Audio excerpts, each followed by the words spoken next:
To order. Okay, here's Val too, Oh, good. coming in.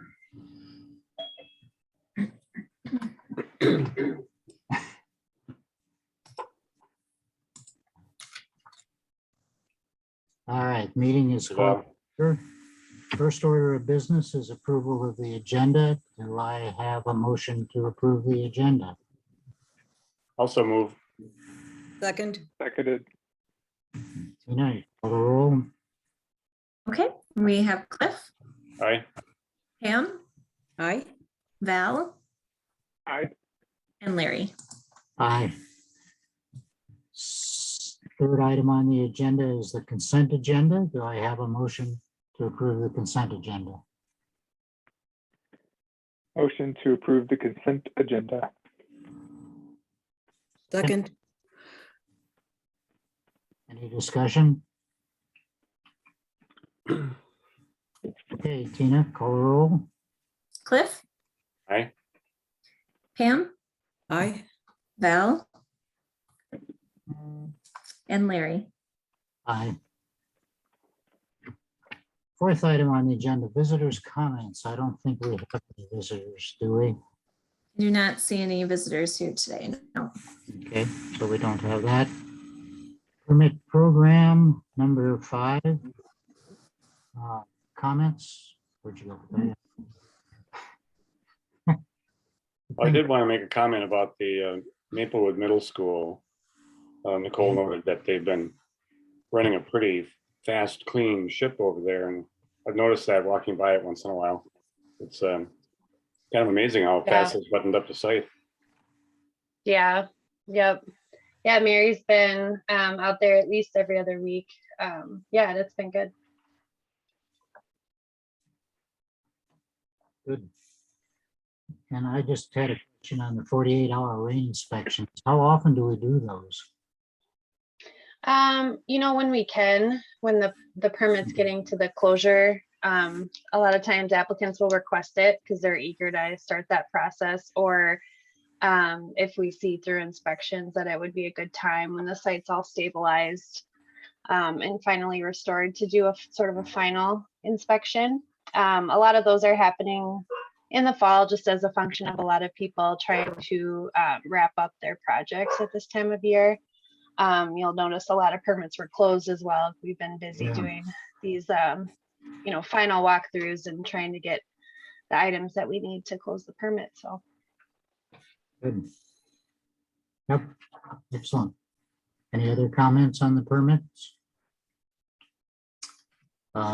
Stewardship grant program. I was gonna ask. It seems like a little lower request this year. Is that true, Paige?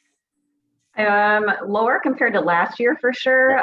Number wise, we're doing a lot of site visits and scheduling a lot of projects. What we're seeing is it's a lot more native planting project requests. And I don't know if that's a factor of it was a drier year. People they're not thinking about rain gardens and how do we clean rainwater. They're thinking, how do I stop using, you know, potable water for irrigating? So we saw that's, you know, our largest number is these native habitat plantings, which are a lot less expensive than the big projects. We're also not seeing big city projects come in. I don't know if that's a factor of COVID and everything going on. They're thinking of other ways to spend their money. So yeah, it's kind of interesting. We'll see, but we're still, you know, we're still above our, or kind of in our average range for projects. I'll do a presentation next month with some more set numbers. I did expect, I had 2, probably they would have been $100,000 requests that were their goal was to start this year, but that's not happening. So I don't know if I'll get those for next month or if they'll be pushed off to next year. So. Okay, thanks. We'll see. Yeah. Good. Any other comments? Pam, Val? Oh, okay. Moving on to number 7, action items. The 2022 CIP maintenance and repair project approval of plans and authorization advertised for bids. I'm Mouthful. exhausted. Yeah. All right, Aaron, I'll have you go ahead and kick that up. Hope you're muted too. There we go. Sure. Do you mind pulling up the plan set for us, Tina? Sure. I guess generally speaking, this set of projects is pretty representative of the kinds of things we see year to year. There's a number of kind of greatest hits sites that come up fairly frequently, and there's some pond cleanouts. And just as a reminder, the Watershed District offers assistance to cities to do pond cleanouts in terms of managing the administration and the mobilization for some of this work, and then the cities reimburse for the construction or the actual dredging work. So it's kind of a nice assistance to cities who really struggle to keep up with pond maintenance. So there's some of that in here and some other bits and pieces. I don't know if you'd like me to walk through project by project or if you have specific questions or. Before you get rolling, Aaron, Yeah. The first three projects, when did we do that last? It seems awfully recent, but maybe. Yeah, these come up often. Dave, did we do those three last year? I know I'm familiar with those three, so we've done them at least in the last couple of years because I often come to the November meeting. We do them almost every year. Every year that I've been doing this, they've been done. And then we've been doing them almost every year before that, as far as getting over there. They get inspected to make sure it's needed. Like the PFS pavers, when they get 3-4 inches of sediment on them, they're time to clean up and do those. The weir maintenance, those get generally clogged up fairly quick when they take the chainsaws and they cut those. So it's all just yearly stuff. Filter rock gets clogged. Okay, yeah, I thought it was last year and I thought we didn't do it every year, but I guess I'm mistaken. Go ahead.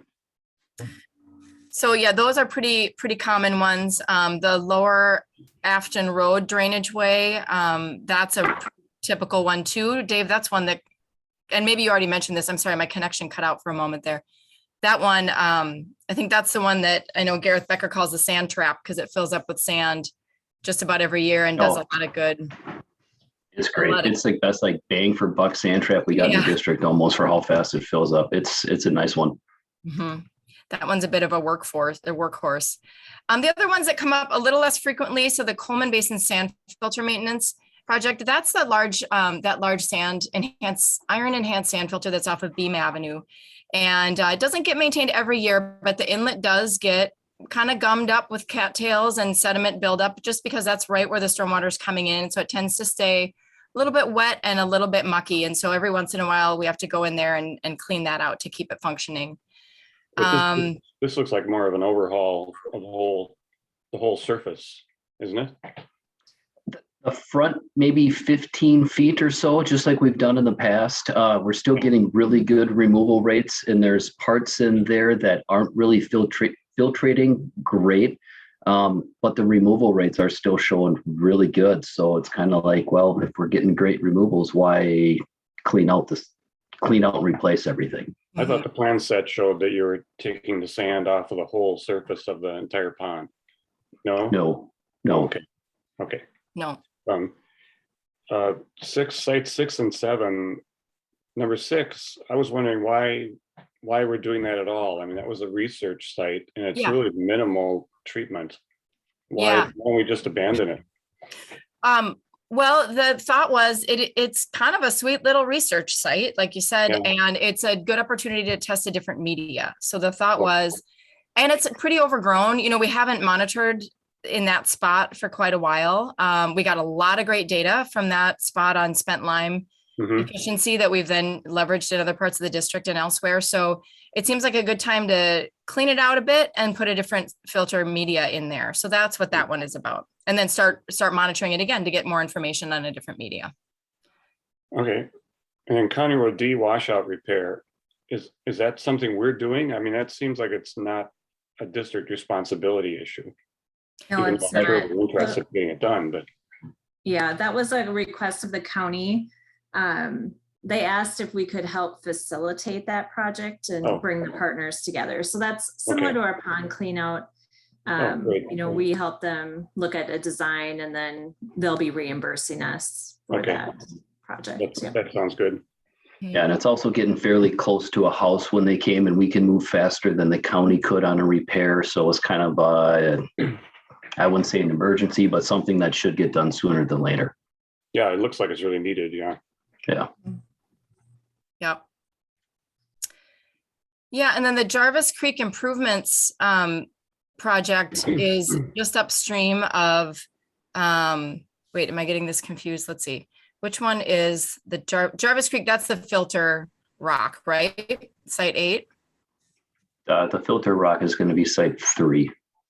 Oh, that's site 3, right? That one, that's the filter rock that's on the creek just behind the district office. And that is one of the greatest hits, as I mentioned earlier. The Jarvis Creek Improvements Project is just a little further upstream, right on the edge of a daycare facility. And it's been a failing site for a really long time that has really gone neglected. I don't know if there's more you want to mention on that one, Dave or Tina? I think after this, I'm going to try to get the daycare and the union building to take responsibility and ownership of the pipes. I've mentioned it and kind of brought it up to them, and no pushback, and they seem to be really, they like the idea. Mm-hmm. Yeah, so these are private pipes that come off of their parking lots and down onto the creek side. So they're not a city or a district owned or responsible party, but yeah, like Dave said, that's part of their infrastructure, and just like they would maintain their parking lot or their infrastructure on their site, we're going to talk to them about how to maintain that in the future. That area was failing even back when Jarvis Mill Pond was constructed, is my understanding, that it was identified in that initial plan set and then not done. But it's been it's been a problem for a long time. And it's accelerated in more recent years as well. Mm-hmm. Yeah. So any other questions on any of those to date? I don't want to just talk over anybody. I can keep going down the list. Okay. The next 3 are some of those pond cleanouts that are done in partnership with the cities. So the construction, again, the dredging part of that work and the testing gets reimbursed. There's some notes here associated with this. We're still making some assumptions on the contaminant levels in those sediments. And so we're making some conservative assumptions now for these cost estimates, but we'll be getting more information on the chemistry of those sediment samples shortly before this goes out to bid. And then site 12, Willow Creek headwall grate. Dave, do you have some details on that to share? Just an outlet replacement? Yeah, there was a couple, that was ginormous logs, about 2-3 feet in, I'll call it 2 to 1.5 foot diameter, that were getting stuck in a manhole that didn't have a grate on it. So I thought instead of spending the money on Schlemka to pull these things out every few years, if we put a grate on it, that might save some money in the long run. Mm-hmm. And then the last one has to do with beefing up a trail, like restoring a trail, but also beefing it up to facilitate access and maintenance to the Keller Weir. So that's sort of the last piece of that project, but done to ease the maintenance access to the Keller Weir after all the work that was done recently. We can scroll down and look at any of these if you want. I just thought we'd start by running down the list. Are there any other questions? These plans are in draft, but we'll be putting finishing touches on and then putting them out to bid later on. Karen, this district gets, oh, go ahead, I'm sorry. Oh, no worries, David. I was curious, and maybe you can help me out, when did the rate of occurrence or need for maintenance get to a point where the board needs to consider more dramatic action to fix something, out of curiosity? Who wants to take that first? That's a good question. Yeah, I mean, I think that's always a consideration as we're inspecting, and we would bring that to you if we felt it was if we're at a place where a change, like for instance, with the Willow Creek headwall grate, we could just pull stumps out of there, or we could make a modification to improve the system. And so if we felt there was changes to any of the other sites that would improve the frequency or need for maintenance, we would bring that to the board for consideration as part of this project. I think that Jarvis Creek improvements one is an example of that too, where it's a little bit out of the ordinary that the district would do that, but it's so bad. And in fact, accelerating maintenance needs on the Jarvis Mill Pond rock filter that it seems like it's time to intervene. So things tend to come out in this, every year around this time for the managers to consider. So the index map doesn't have numbers on it. Do you know that? Yeah, I know. I think that's because they were waiting to see what the final bid package was going to be. Every once in a while, some of these fall off, like a city decides, we're not going to do it. And so I think that's why that's missing for now, but that's something I agree would be helpful. So I think we can send that back out just to give a little more information. I had a hard time. It begs the question.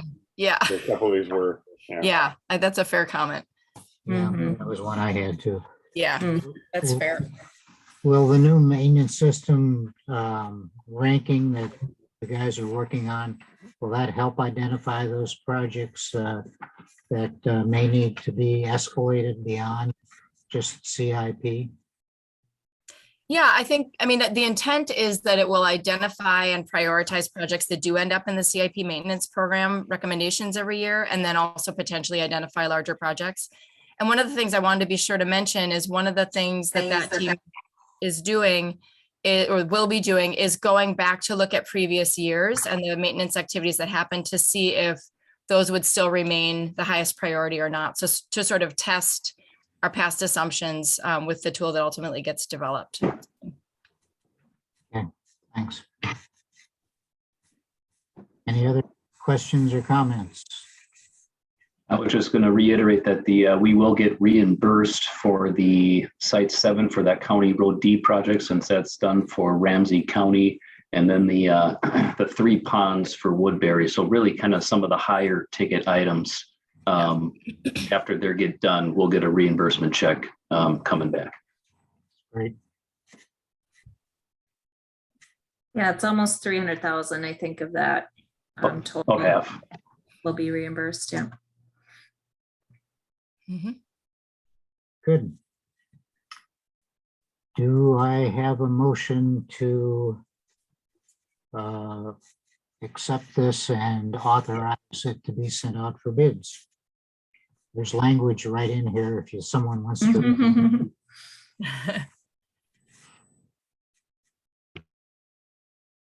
Board members.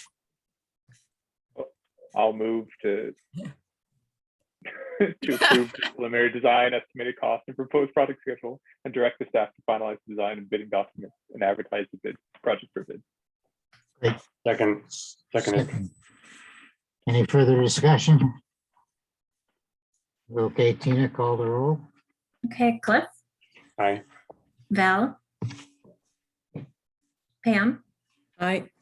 and Larry. Aye. Okay, thank you. Next item on the agenda is the public district art policy. Any discussion around that from the board members? I think it's pretty much as was communicated last time. Cliff?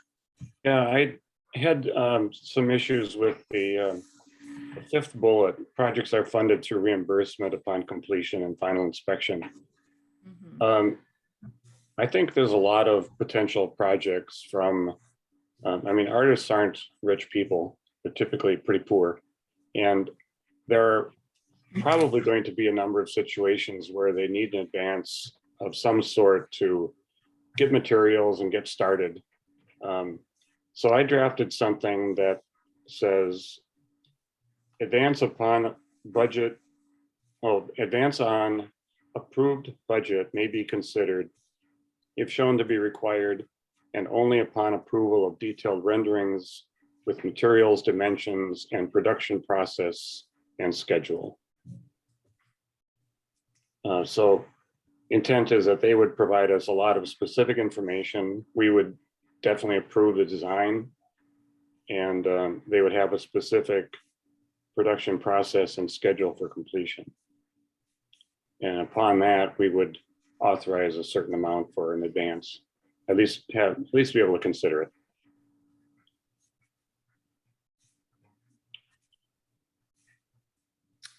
I think that's a fair comment. I bet I'm open to discussion from the board on that. Yeah. Since these projects are 50% funded, is there any way that we can include wherever the other 50% is coming from? I suppose, I think there will be projects brought forward that might be exceeding the 50%. And I guess that's probably where I really thought this would apply the most.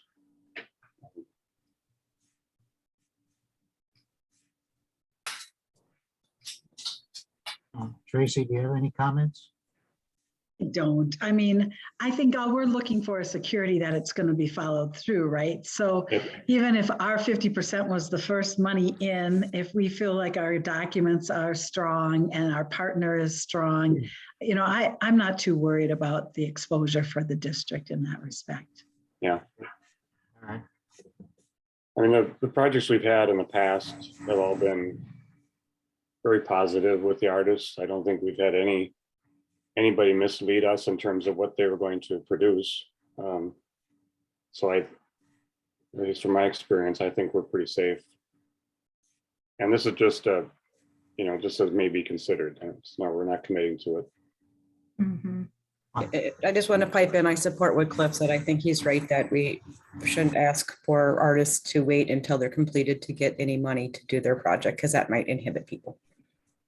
Yeah. It's fine with me. Do we have that wording documented, Tina? Yeah, I can. Well, I'll have it on the recording, or Cliff, if you want to send it to me, I can. Yeah, I can The copy change. it and send it to you. Yep. Okay.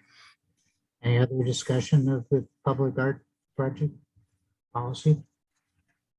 So do I have a motion to approve the policy as amended by Cliff?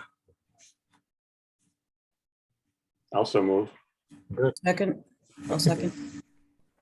Okay, any further discussion? Tina, call the roll. Cliff, Aye. Val, Aye. Pam, Aye.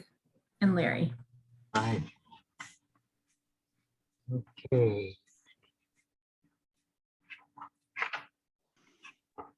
Our next item is not here. When John Delata shows up, we will have him talk about the Storm Research Council.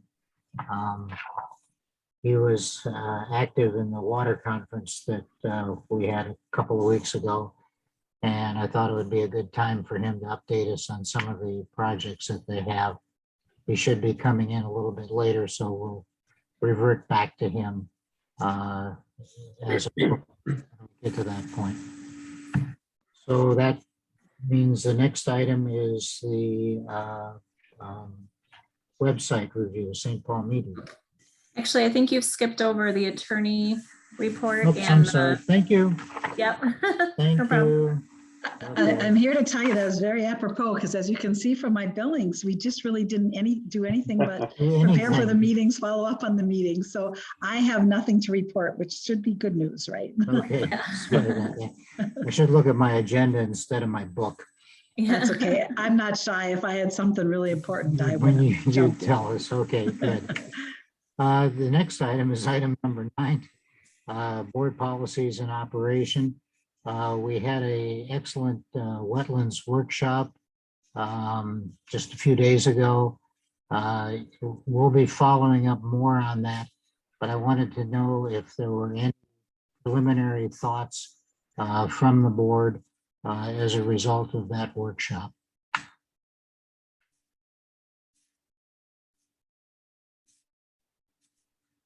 Anyway, it's going to be on the agenda next time too, so.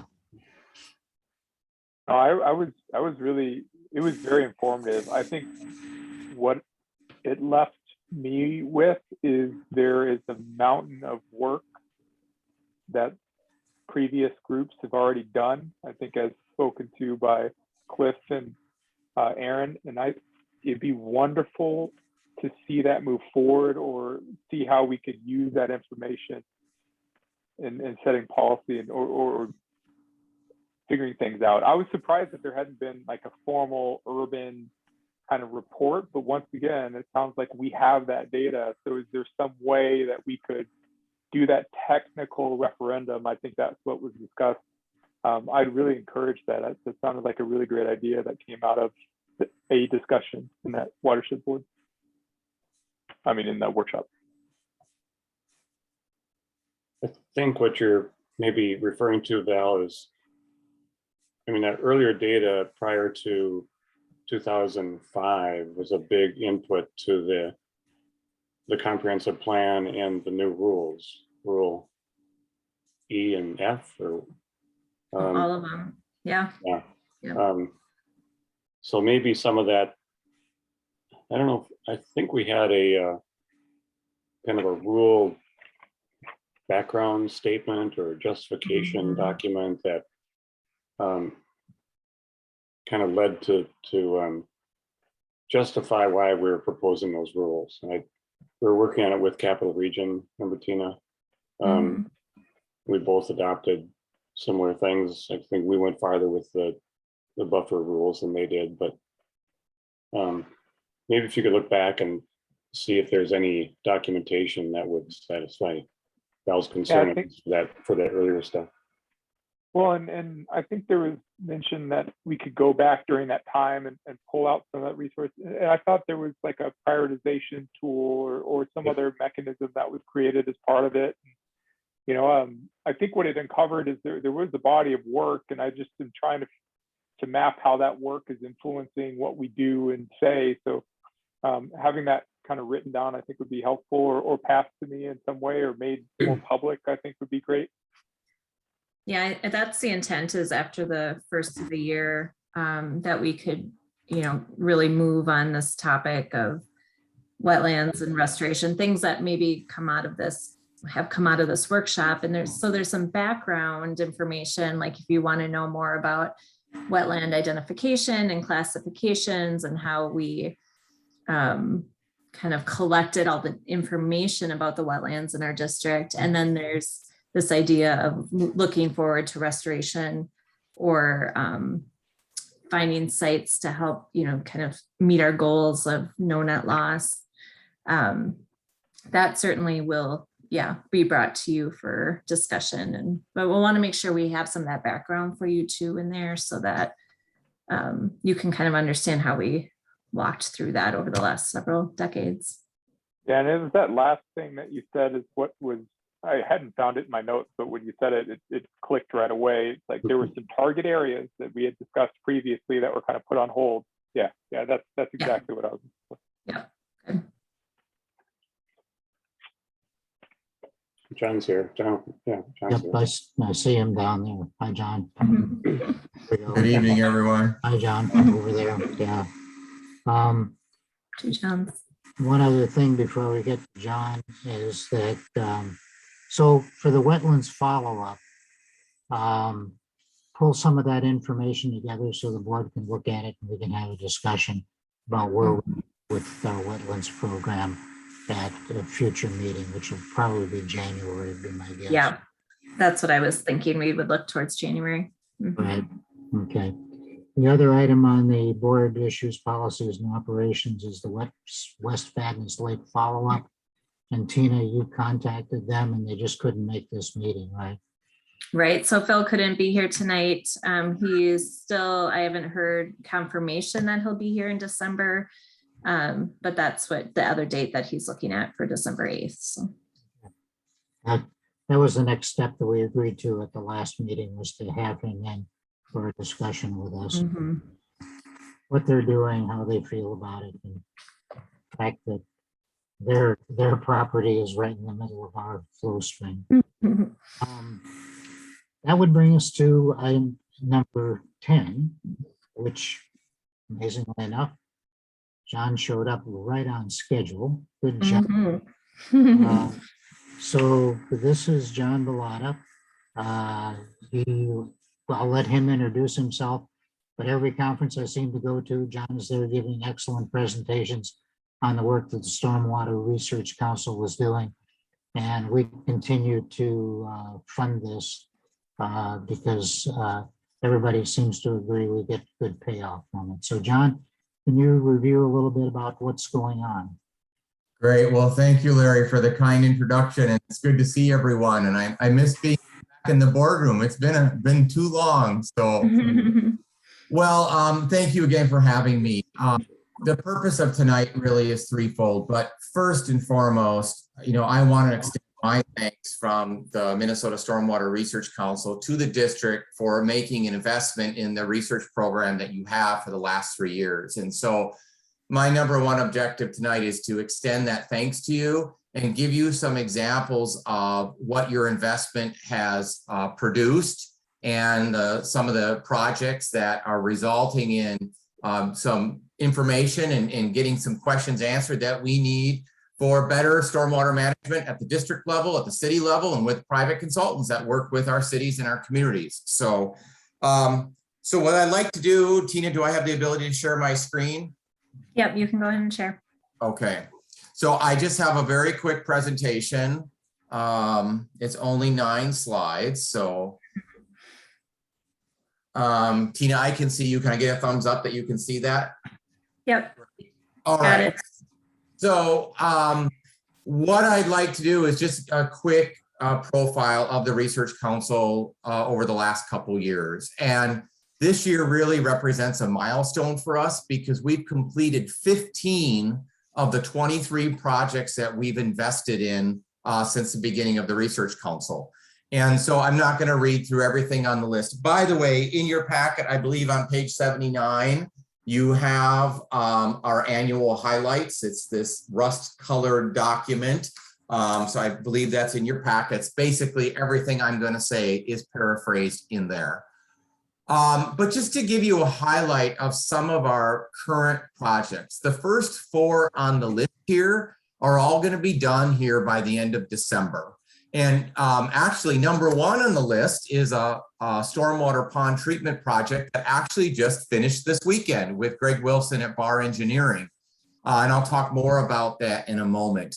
But these 4 projects will finish by Christmas time. And then we have 5 additional projects that are ongoing through 2022. They're a little bit more detailed, multiple field seasons going into those data collection processes. But again, I'm very proud of the work we've done as a team, that we've gotten so much work done in just 3-4 years. So what I want to do next is I have a couple slides here. In July, we asked for project updates from all our research teams. And what I did this year is I asked them to give us some project impact statements. What does this research mean for Minnesota communities? How will it make a difference? And give me some idea about where this research is taking place. Because in most cases, it's not occurring at St. Anthony Falls Lab or in civil engineering. It's taking place in communities out in Minnesota. For example, the work that John Chapman is doing on gross solids, looking at our traditional monitoring techniques, grab samples or ISCO samplers, which are not capturing the gross solids in stormwater as accurate as we could. And without that accuracy, we can't characterize the nutrient loading coming down the curb, for example. So this work is happening in St. Paul, Minneapolis, and Shoreview as we speak. Another example, we actually invested in a research project with a team out of the Humphrey School. They are looking at how to provide downscaled precipitation data, in other words, Atlas 14 data, to cities and private engineers so they can make better modeling and better design local stormwater systems, whether it be at the watershed, sub-watershed, or catchment scale. And so their first pilot run with this data is in Alexandria, but I know they're working with other cities around the Twin Cities as well. Another example, I know there's a lot of words on the screen here, but we invested in a research project with Jacques Finlay and a large team. I know Ramsey-Washington does a lot of monitoring. We have a lot of monitoring from watersheds and cities, not only across the metro, but across the state.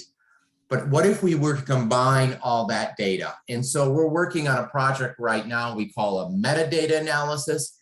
Jacques has put together monitoring data from over 40 municipalities and watershed districts already and trying to do metadata analysis. What does it say about relationships between runoff, climate, and the urban landscape as an example? And last but not least, I'll end on the research project that just finished this weekend with Greg Wilson of Barr Engineering. This is actually happening in the Ramsey-Washington Metro Watershed District. It's where his study looked at 3 years of spent lime application on stormwater ponds to control dissolved phosphorus. So that's all I'll say on this, and ping you that on November 17th, Greg will present a seminar about his final results. I'll tell you more about that in a moment. So again, these are just some of the highlights of the research program this year. I talked about a few more in this rust-colored highlights that you have access to. I would just call your attention to, if you go to the website, we've tried to make it really easy. You can look at current research projects or completed research projects. For the completed research projects, they have their own webpage with the final data, presentations, sometimes video presentations, whatever we have available there. So I would encourage you to check that out at your convenience as well. A few things that we have going on right now with the Research Council that I thought I would tell you about. The first one that I'm really excited about is we have just launched a short-term research strategy on urban stormwater ponds. And the backstory of this is, you probably know, we have tens of thousands of urban stormwater ponds across the landscape of Minnesota. These are part of our stormwater tools. They aren't going anywhere. We're not going to fill them in and put a house on top of them. But we know our ponds need to be maintained, they need to be operated, and we need to do that more effectively and efficiently. We have some unanswered questions about stormwater ponds. The last competitive research cycle, we received over $1 million in pond research proposals alone. And instead of making a choice in that, what we did is set aside some research funds, and we are developing a strategy about how to invest in the right research questions on urban stormwater ponds. And so we are very pleased that we have a very diverse and expert team from St. Anthony Falls Lab working on a literature review of designed and constructed urban stormwater ponds in the metro area. They're going to have a report to us by the end of the year. And out of that, we're going to establish some highest priorities for research investment on stormwater ponds. We know it's a kind of Pandora's box of things. This is going to help us prioritize so we can make sure we're making the right investments in the right needs for Minnesota communities. So stay tuned on that. Again, we'll have a draft report of their findings by the end of the year. The second thing is we're going to continue doing our monthly seminars on our research projects. I think many of you have participated in these. I know your staff has. Just yesterday, we sealed the deal with Dr. John Gulliver and Dr. Andy Erickson to continue the seminar series for another 18 months through June of 2023. So by the way, we've had more than 130 people on average join our seminars per month. A reminder that the Research Council isn't just about doing research, it's also technology transfer, making sure that we get that information out to practitioners, professionals, and policymakers. The third item coming up is where I'm spending all of my November is developing our next competitive RFP or request for research proposals. That will come out in January, and we'll start looking at our next portfolio of research projects for the next 2 to 3 years. And finally, again, back on that technology transfer item, we recently hired a new full-time extension educator that will help us get this information out to the communities that can use it best. And so our new extension educator is Maggie Karchnia. Some of you might know her name. She comes to us from the Prior Lake, Spring Lake Watershed District, and certainly has a lot of experience with both research and outreach. And so we're glad to have her on board. She just started in mid-August, and she's going to be really up and running, doing some programming here by the end of the year. So that brings us to funding. And there's 2 pieces of the story here, actually 3 pieces of the story that are reflected in this slide here. First, I'll start on the left side of the screen. These bars represent our pools of funds from cities, watersheds like Ramsey-Washington, and private businesses like Bar Engineering, Wank, and others that contribute. You can see that we've had a steady growth of funds over the years. And so our goal this year, 2021, is to pool together $175,000 from these sources. I don't have a real accurate number for you today, but we're about 2/3 there during mid-October. So we're really close to our goal. On the right side of the screen represents research funds that we get from the Clean Water, Land, and Legacy Amendment. We were fortunate this year that we received another $1.5 million for the next biennium. And by the way, when I'm out talking to legislators and the Clean Water Council member about the research program, and they see that we leverage funds from cities, watersheds, and private businesses, they smile. They really like this idea that we diversify our funding in our portfolio. The third piece of this is we bring in funds with the Water Resources Center from both the CFANS College and also our federal USGS allotment that we get to operate the center. An example of this is we fund some of the graduate students working on the research projects through our USGS funding. Therefore, we don't have to pay for grad students out of all the Stormwater Research Council funds. So again, we have a very diversified portfolio to funding this program to ensure sustainability for the future. So again, I think all of this is reflected in our highlights. That brings us to, our request this year and consideration for the district to stay involved and contribute to the council. We really do appreciate it. I do believe we're doing great work that will answer questions that we have for communities in the district, for district personnel, for private businesses that operate within our communities here too. So with that, I think that ends my remarks. We're really pleased to have a diverse advisory board that helps make our decisions. This does not happen in an envelope.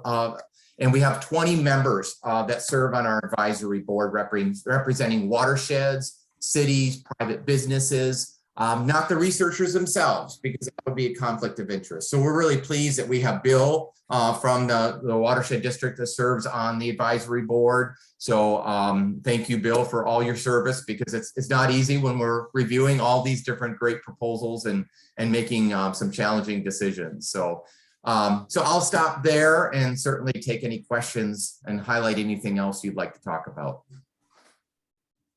Questions or comments from the board?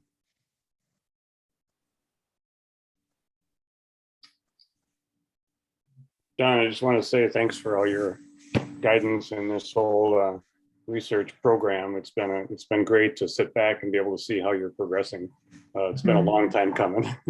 Thank you, Cliff. Yes.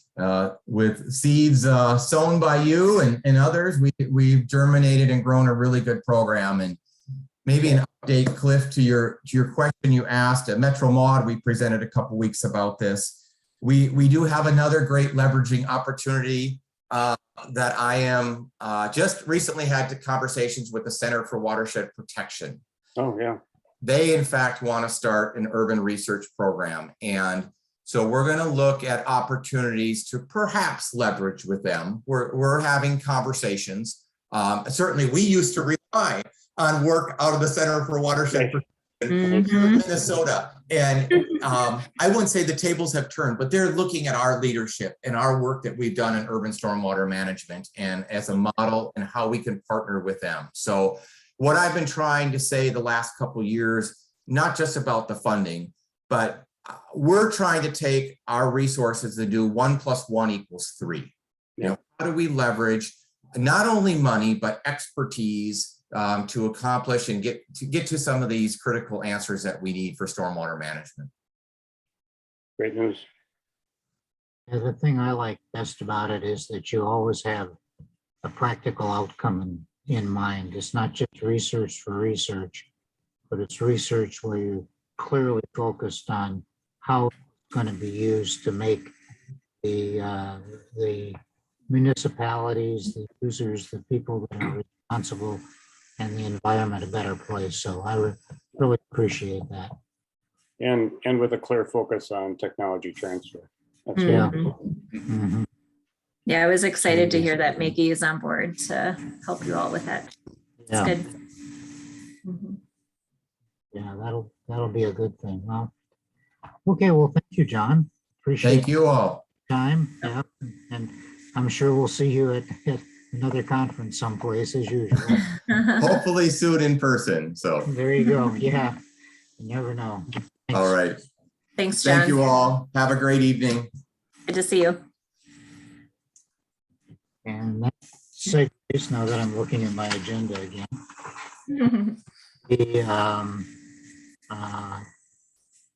district website update, where once we get this thing going, we'll be able to post some of John's work to use off the website. So, Lauren, there you are. Here I am. So tonight we have Jonathan Hatch from St. Paul Media joining us. He is part of the contracting group that's doing our website design. They're also contracted to do our website support. So he's here to just give you a quick update on where we are at so far in terms of the website redesign. You all received the executive recommendations from St. Paul Media in the board packet. And we'll also go over the scope of work, which outlines basically what we're planning to do with the website design. And there's a couple of items for you all on the board to consider adding that came out of the stakeholder meeting. Take it away. Before we get too started here, Jonathan, could you, as you get into telling us about this, could you watch the internal language that you tend to use? Like, you got down to land acknowledgement statement, and my comment was, what? What is that? So as you start talking about it, clarify those things. I think you're on mute, Jonathan.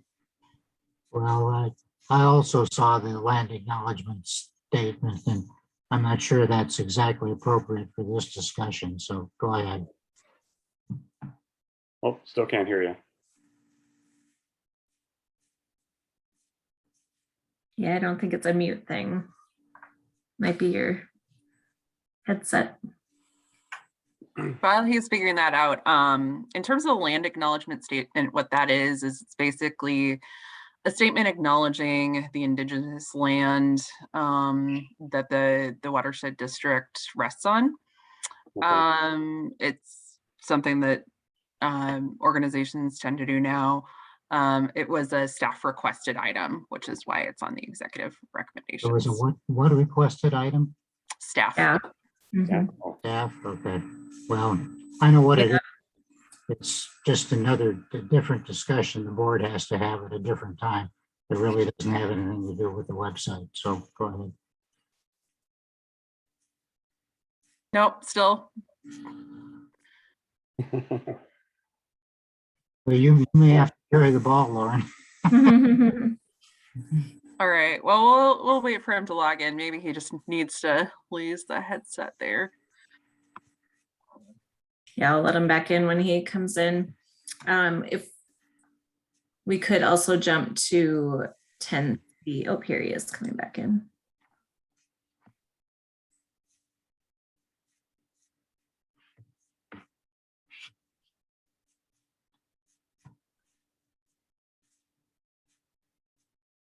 No.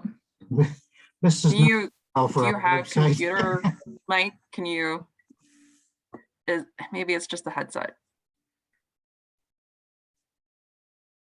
Okay.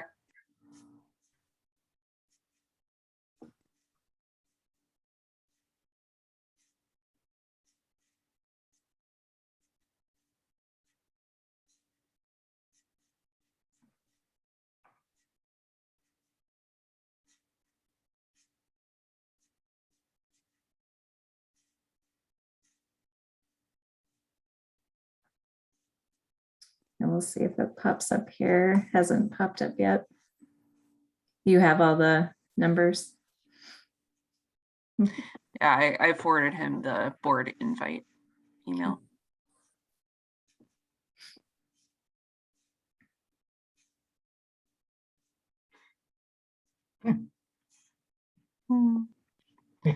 Zoom meetings. Like I say, it doesn't bode well.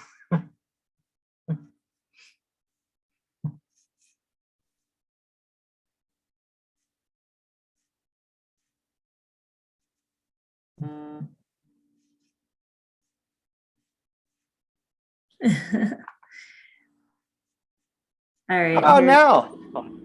Oh, There we go. Yeah. All right. I'm gonna mute your phone. Oh, no. Sorry. I might have Hey, done how that. about now? Okay. Yep. All right. That's better. Mhm. Oh, is this thing using? Oh, now you're muted again. You're just muted on your, yep, there you go. Oh, that's so weird. Okay. Okay, so there's no echo or anything. Are we fine? We're fine. Yeah, we're good. Okay, I have had this problem all day. No. Not with me though. All of my other clients and interviews and the research I've been doing, everybody who had had a previous Zoom meeting could not talk to me. So anyway, where we're at with the process, we are just finished up with the research process. So we just got done doing all of the end user interviews. We've gotten done with all of our group stakeholder interviews. We've looked at all the technology. We've looked at analytics. We've looked at just a whole ton of things. Still compiling a report of all that stuff. But you did get an executive recommendations report. And so I'm kind of curious to know or to hear what people think about that report so far, or think about those recommendations. I know we talked about land acknowledgement already. The land acknowledgement statement, did somebody explain that already? Yeah, I've covered it. Right, right. If we could, Jonathan, if we could start from the top, like number one here, and just go through. Absolutely. So the first one is resources or educational content repositories with the search and filter functionality. Correct, correct. So from a lot of people that we spoke with, they were talking about all of the information that the education side of things had put together, and had been sort of removed from the website, I think in the previous design process or something like that. A lot of that stuff is really important because you've got basically a whole constituency of people who don't really, well, they don't have the knowledge that you have. They don't have the knowledge base. They've got things that need to be defined, things that they need to know what certain plants and invasive species actually are. There's confusion about that sorts of things. And I think it's, is it Sage? Yes. Who's the education? Yeah. I get Sage and Page confused. I apologize. This is just one letter confuses me. So all that stuff that Sage has done, I think that we need to start bringing it back into the site and creating a resource and education section. And that'll do two things for you. One, it'll provide organic search results which you can use to cross-link to certain events, certain initiatives, other pieces of content that are relevant, those sorts of things. And the only way to build organic search is by having more content. This is why we always talk about blogging and updating your website regularly, adding content, refreshing content, refactoring content at times. It's because you want to start bringing people into the site. And so, you know, part of the initiative of this whole project in the first place was to give the organization more visibility, because a lot of people in your district don't even know that you exist. Until actually Lauren first reached out, I didn't even know watershed districts existed either. And I was part of a district council on the executive committee. That was probably a mistake on their part. But what I'm saying is, your organic search results and the more organic traffic coming into the site is going to give you better exposure, more exposure. And so if you can find things that are within your realm of expertise and knowledge, you have a ton of content experts here, right? We can generate some content to help build and bolster your organic search. So people are just finding you because they're looking things up. Sorry, Cliff, go. Yeah, when you say organic, how do you define that? Sure. So when anytime you open up a browser and your Google search filter comes in, and you start typing in, that's an organic search. Same thing with Bing or Yahoo, but those are somewhat irrelevant at this point. So you primarily mean somebody who is completely unaware of us or the issues, and they're just trying to get basic information. Yeah, absolutely. Okay. Yeah, so in the analytics that I delivered earlier, the 2 or 3 of the probably most popular pages were just random articles about certain species of plants. Wild parsnip. Yeah, wild parsnip. That's our number one result. Yeah. That kind of stuff actually resonates. People are reading that and going, oh, this is cool. Okay, now I get it. Oh, this isn't an invasive species. I thought it was, but it wasn't. Oh, okay, great. I'm happy with my shoreline now. So, yeah, organic search is great. It's also going to help when you get more organic search in, people get curious, right? Because they're already searching for something. They're in a frame of mind where they're looking for something. And if you satisfy that need or the desire for knowledge, they're more likely to engage with your organizations. So we're going to find ways to cross-link from that education resources section into other parts of the site where we could potentially engage people. Does that seem to make sense to everybody? Yeah, so that's just recommendation point number 1. So we can keep going. Yeah, any thoughts or questions before we move on? I did have a general question on the summary. Is the numbering scheme representative of a underlying priority? Not necessarily, no. Okay, just curious. Yeah, so these are representative of trends and recommendations from St. Paul Media. And then I and a couple other staff reviewed them before we sent them all to you. Yeah. Yep. And they're not it's not all done. This is an organic document. So that's important to recognize, is that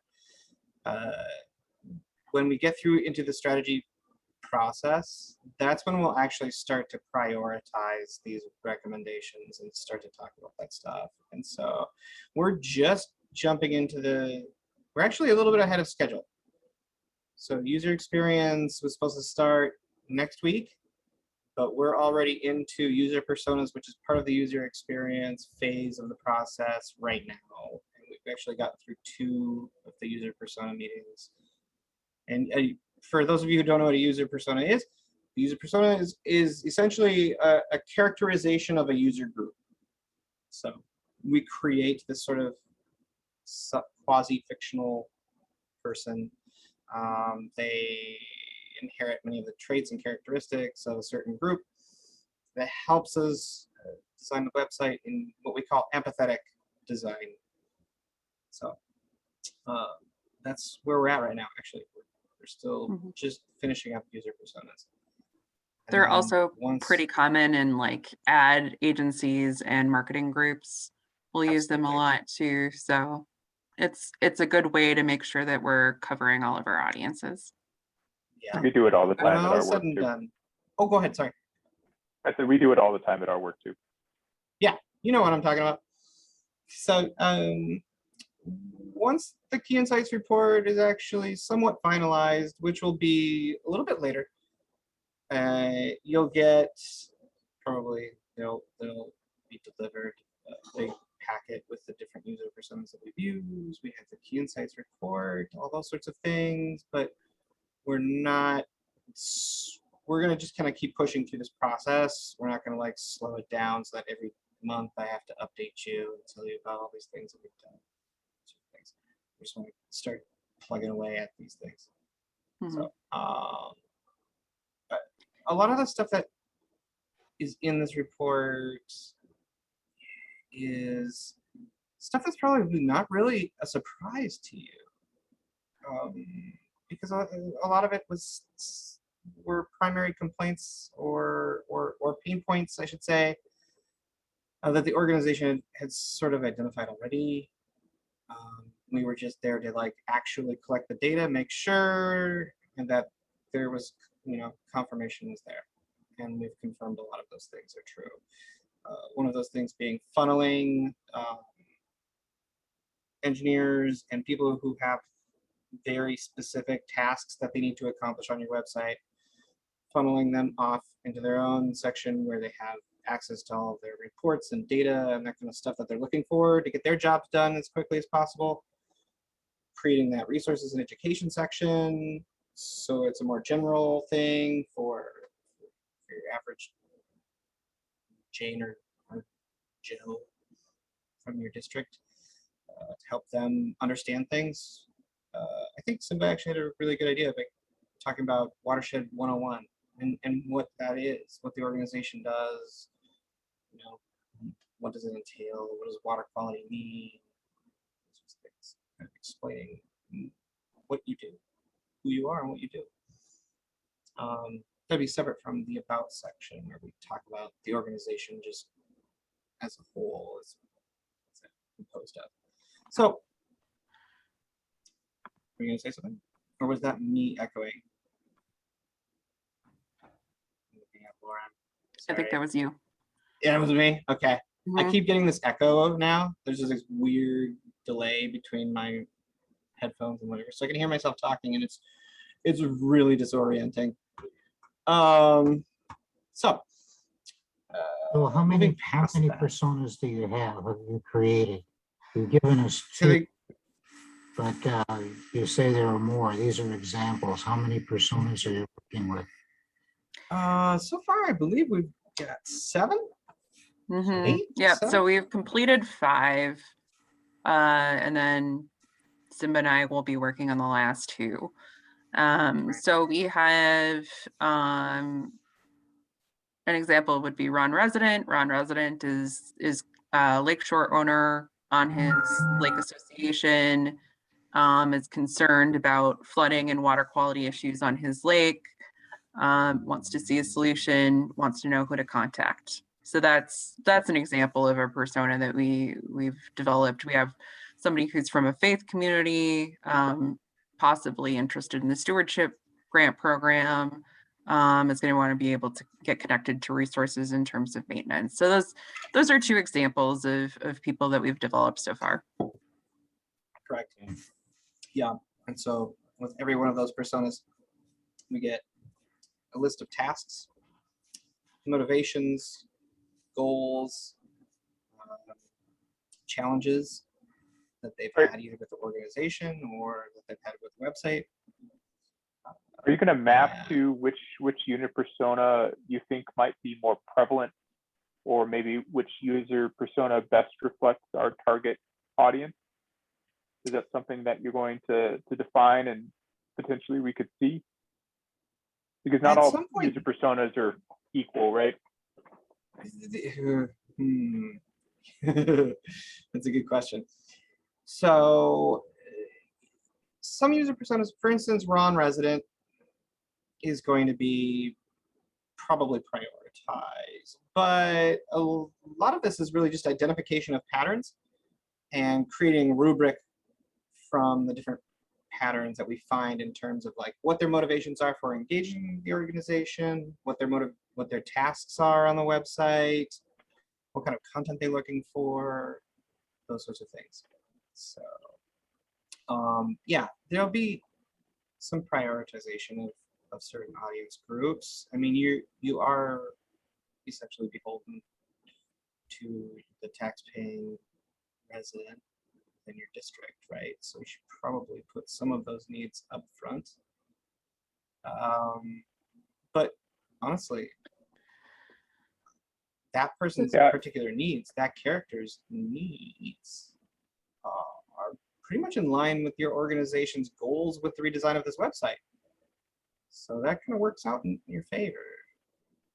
And you had mentioned being ahead of schedule. I think one of the things that I found good to do with stakeholders and at least my job is maybe to come back with, here's what we prioritize based off of these particular personas. And I think that would help give some insights. And I do think that would be a really nice point to kind of check the direction going if you're interested in feedback on, you don't want to slow progress for sure, but if you per se prioritize Rebecca researcher over somebody else, that would be good to know now, so we don't go down the line and say, oh my goodness, this is all just research documentation with nomenclature like nobody can understand.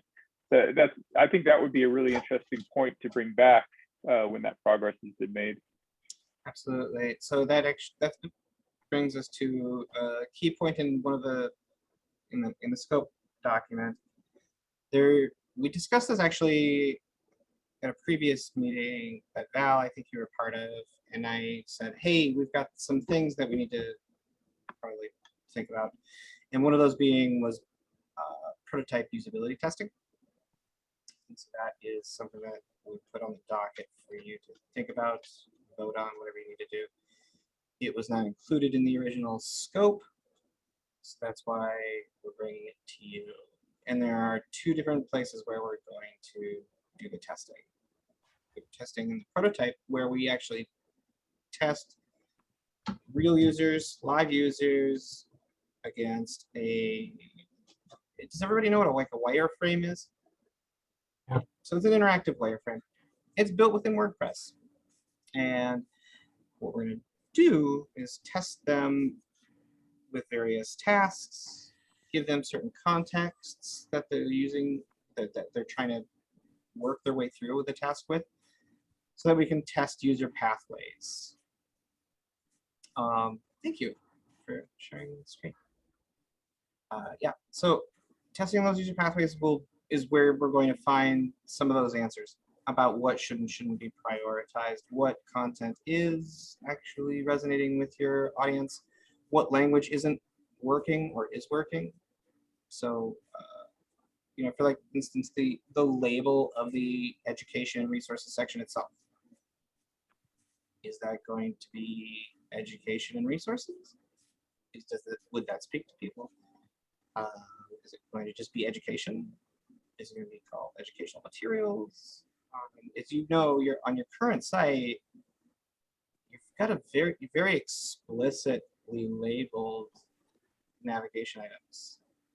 Those are good to a point, but they also limit the amount of things that you can put on a primary navigation, right? So we're going to be playing with that a little bit, testing and making sure that we're actually resonating, getting average shows in. So to that point again, what we'll probably do is find a number of users for this usability testing that have no frame of reference for the watershed district itself. We might give them a brief description of what the organization does, almost like an elevator pitch, or we might not. That's yet to be determined. We're not there yet. We'll get there when we get to prototype testing.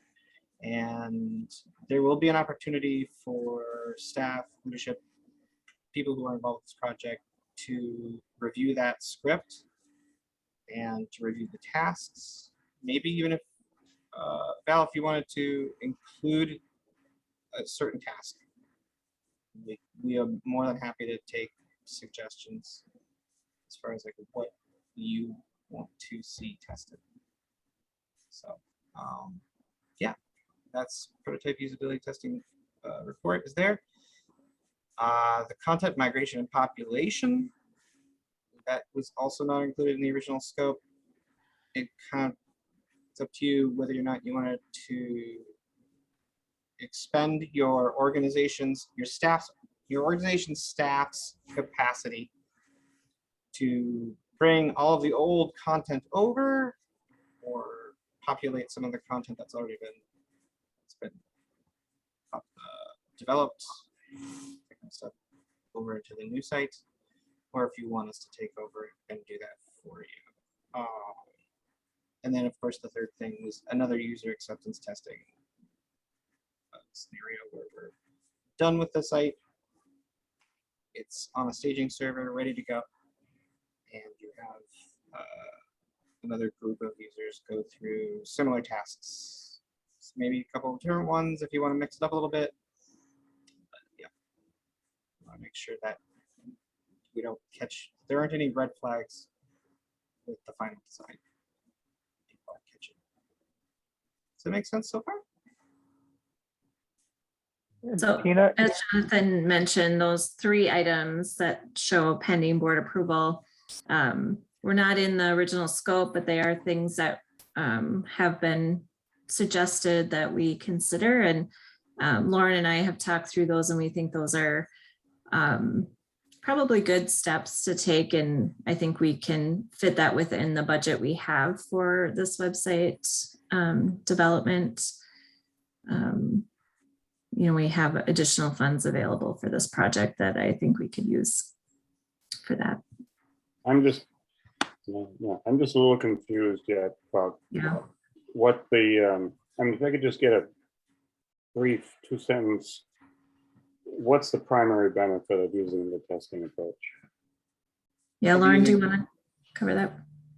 Yeah, so in the initial stakeholder interviews, there was concern that the design matches the intended audience. So usability testing basically lets your audience go through the structure of the website and see if they can successfully find the information that you want them to find. You know, it's something I've done with a larger organization, and that is the advantage.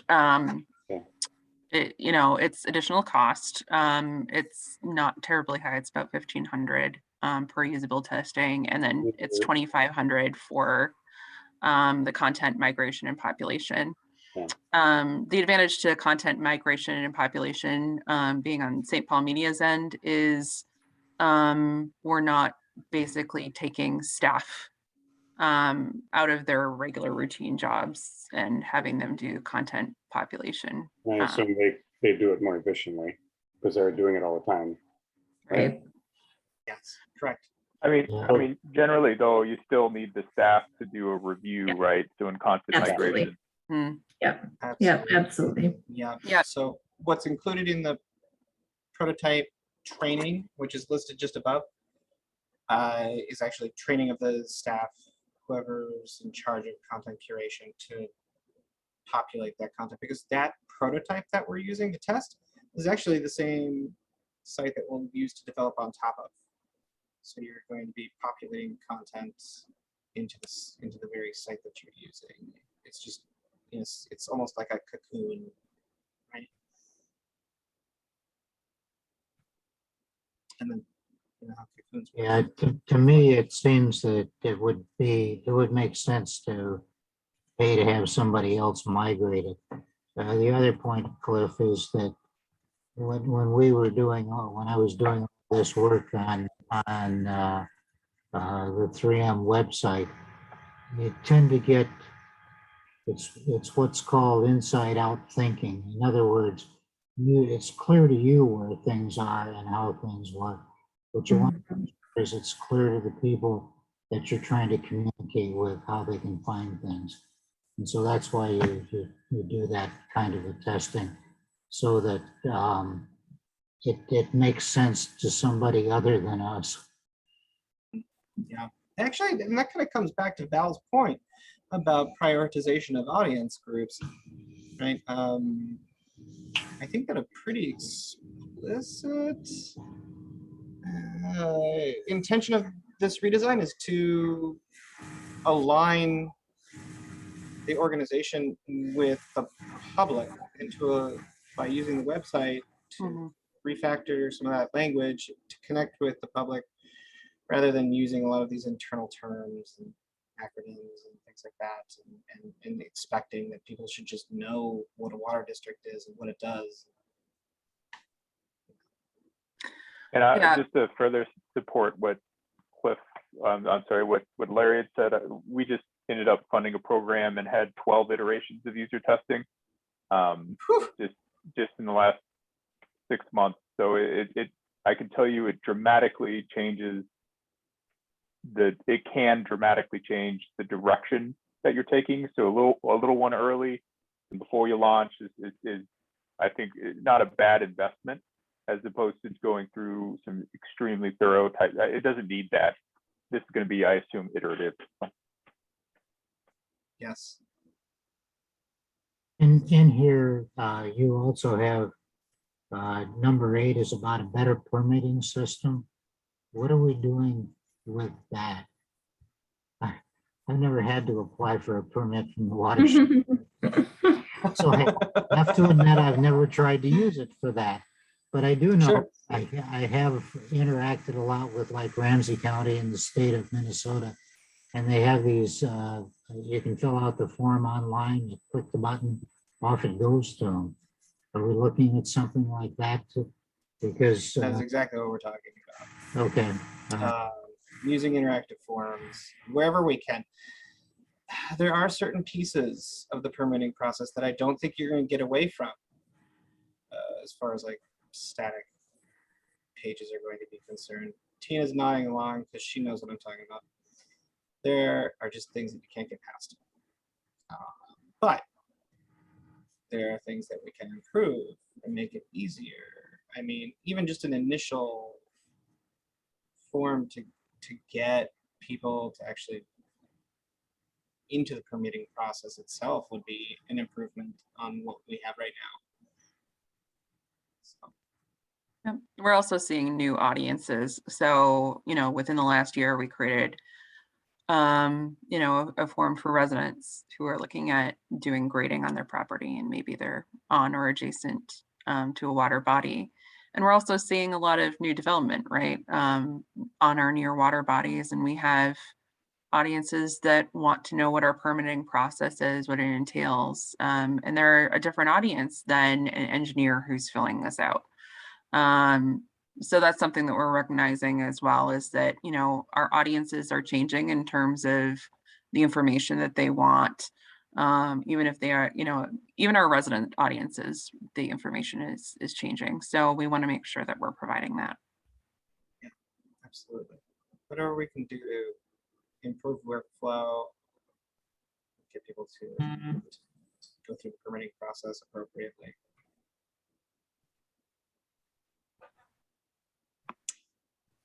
Any other points as we go through this? Yeah, other things that are involved, I'm just going to jump in here real quick, Jonathan. Yeah, please. A simplified event calendar, so that we can kind of have board meetings, Waterfest, any other workshops, all in the same place. People can easily find what's happening in the watershed district at any given time. a mapping system. So we heard from a lot of user interviews that they were having a difficult time finding specific project information that they wanted. So we're going to look into making sure that this is user-friendly and intuitive. Yeah, even down to the iconography. Yeah. Some people didn't find the iconography terribly intuitive. One of the other parts of the map is the fact that you can't zoom in with your mouse or zoom out. You have to hit either control or you have to hit the plus or the minus button, which is infuriating. I was going to say not intuitive, but it's infuriating, especially for those of us who use the web like all day, every day. It's driving me crazy. I need to fix it. Mhm.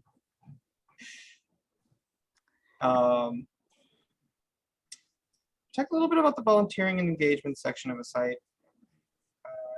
I know that that's kind of,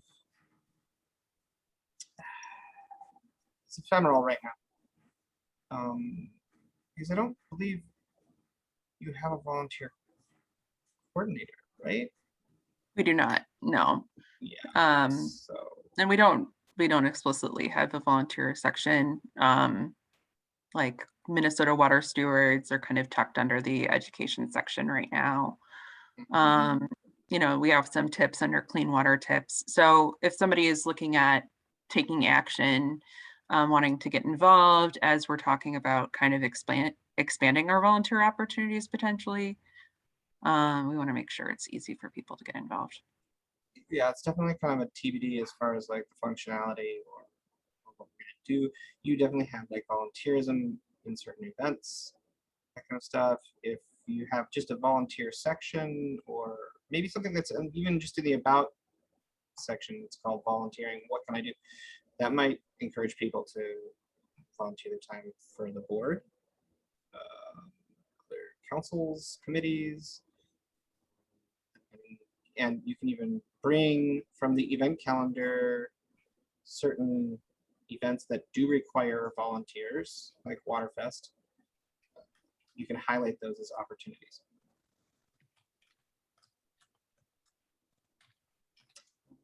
Yeah. You want to keep going? Yeah. Yeah, Lauren, why don't you kind of keep walking through these points and highlighting them for us. Sure. So we're talking about integration of marketing and communications in the city. This is something that I've been doing individually, just connecting with staff and relationship building. But we recognize that the first point of contact for a lot of the residents that talk to us is not us. It's typically the city, it's typically the county.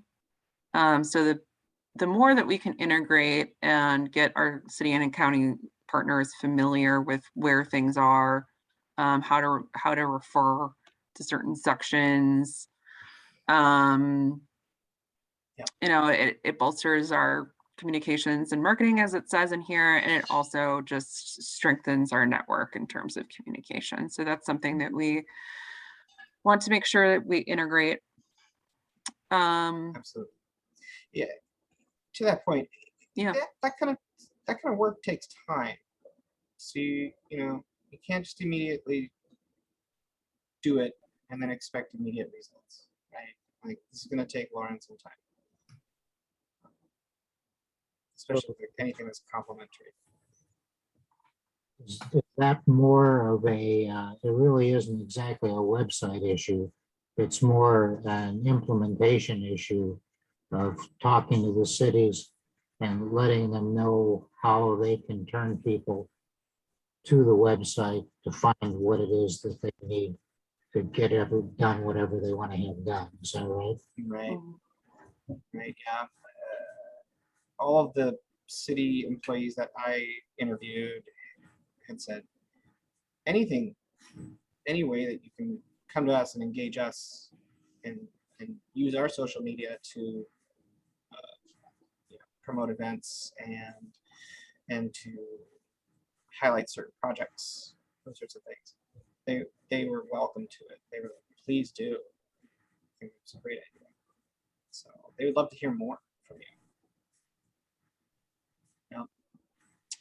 Just increased use of electronic newsletters and communications in general.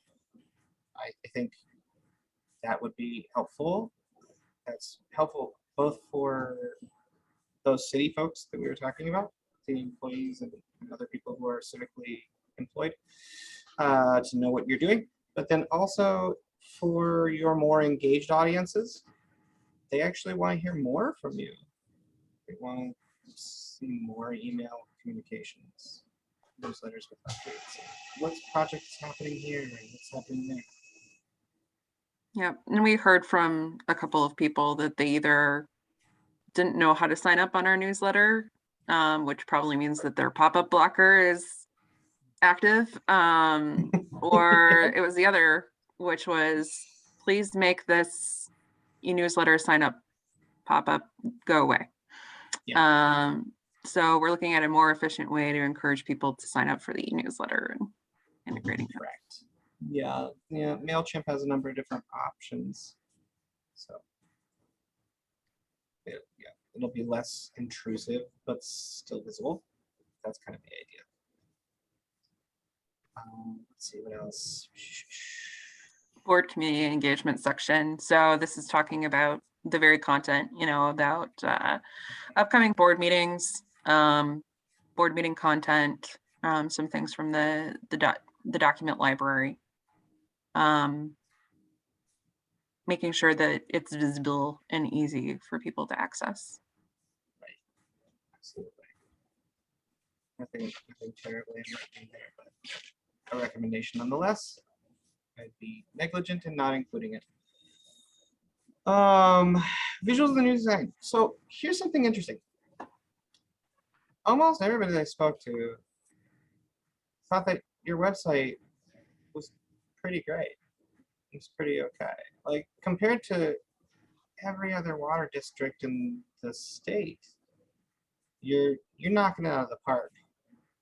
To that point, the visuals, like the photography, anything that kind of like highlights beautiful bodies of water, things, nature, that kind of stuff. They want to see that. They see it on the current site. They want to see that reiterated in the forthcoming design. So, yep. And also highlights just the fact that you're succeeding.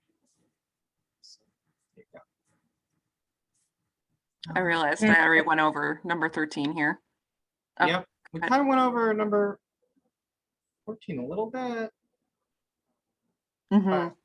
This is a comment again about, and we've heard this a couple of times, just having a place where people can reference often used terms in terms of watershed management. We're not going to be able to completely eliminate like BMPs.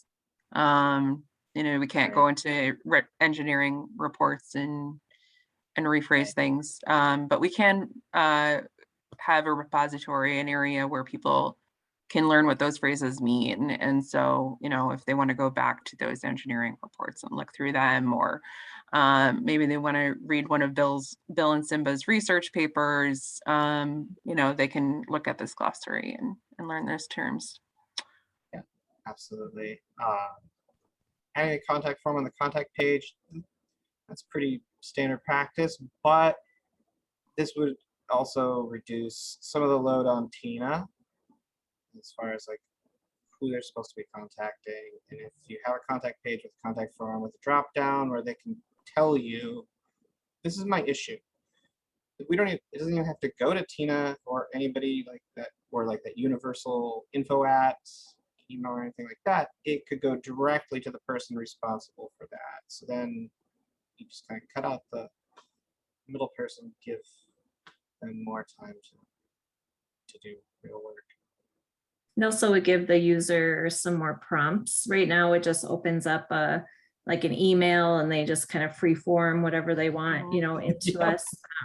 This would be more similar to what you would see on other websites for, report a problem or ask a question, or, have different it would have different prompts for them to respond to. And so we would get more information, and I think they would feel like they understand what they're supposed to tell us to. Right. So it'll be a better user experience for everybody. The ability to guide the user is really helpful. Yeah. Optimizing space on the homepage, that's pretty straightforward. I mean, Larry, you actually brought that up in a previous meeting.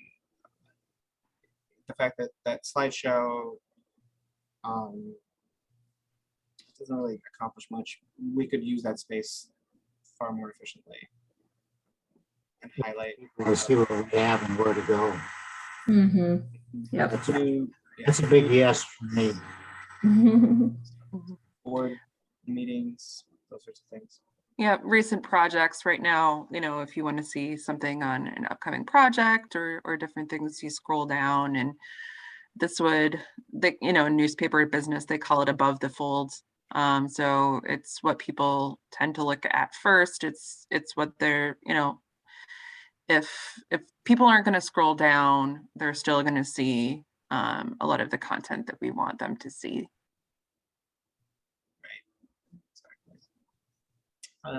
And the reason I include the land acknowledgement statement is just because it's kind of something. Like I say, Yeah.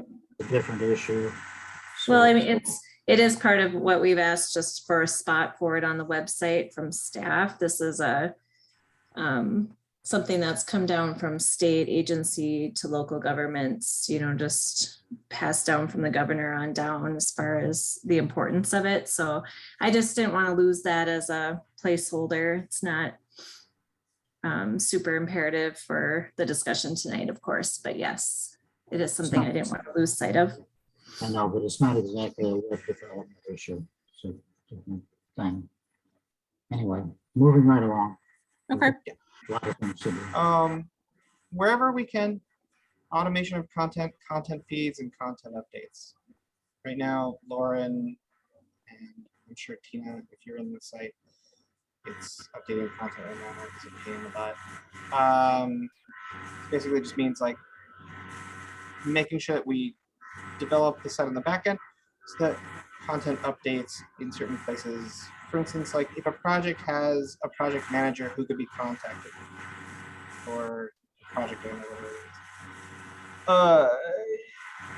is. If that person leaves the organization, or that person is replaced, and you have, say, a staff custom post type, a repository essentially of the current staff, you can just tie the database from one to the other so that when that person leaves, you just change their name, you change the number, the email, hit update, and just goes across the entire site.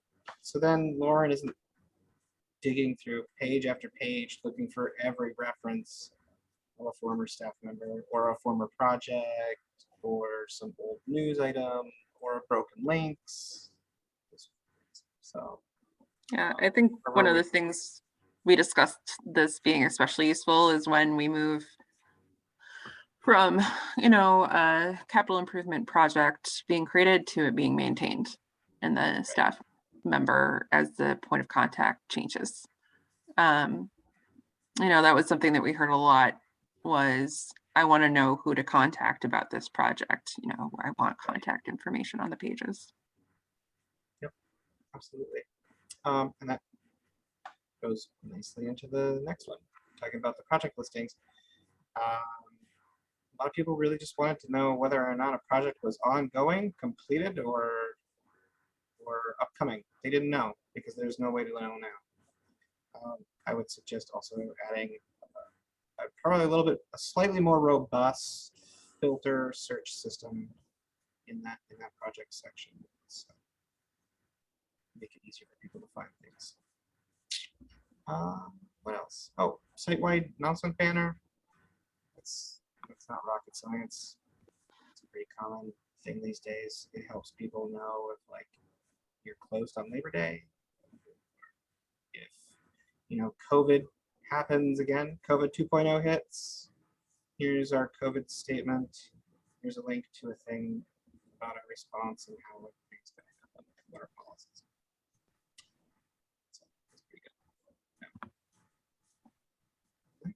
about covers it, right? Mhm. Okay. So far. And we'll find more. So like I said, it's an organic document. And as we get through the strategy process, there are going to be more tasks, more trends, more patterns, things that we're going to discover. And as we do that, I'll be adding them to this document. Yeah, so there you go.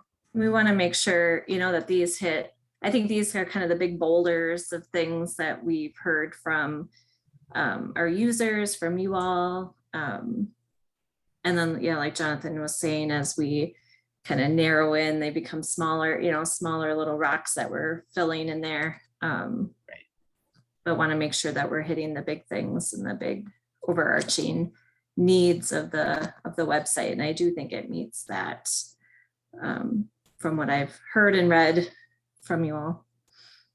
Yeah. But looking forward to any discussion or comments or questions about any of those items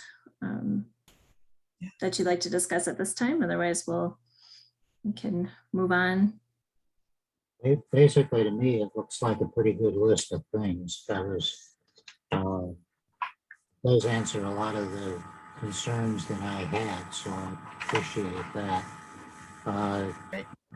Do you have any prioritization that you're setting up with this, or are we just going after everything at once? Yeah, we talked about that a little bit earlier, that as we kind of refine these items, they'll start to kind of form this prioritization based on the user personas and some things obviously are more important or more overarching, and so then they need to be done for sure, and then the rest of the things will fill in. Yeah, I think actually, Tina, your metaphor about sediment dynamics actually is a really good one. I kind of like that one. I'm going to steal it.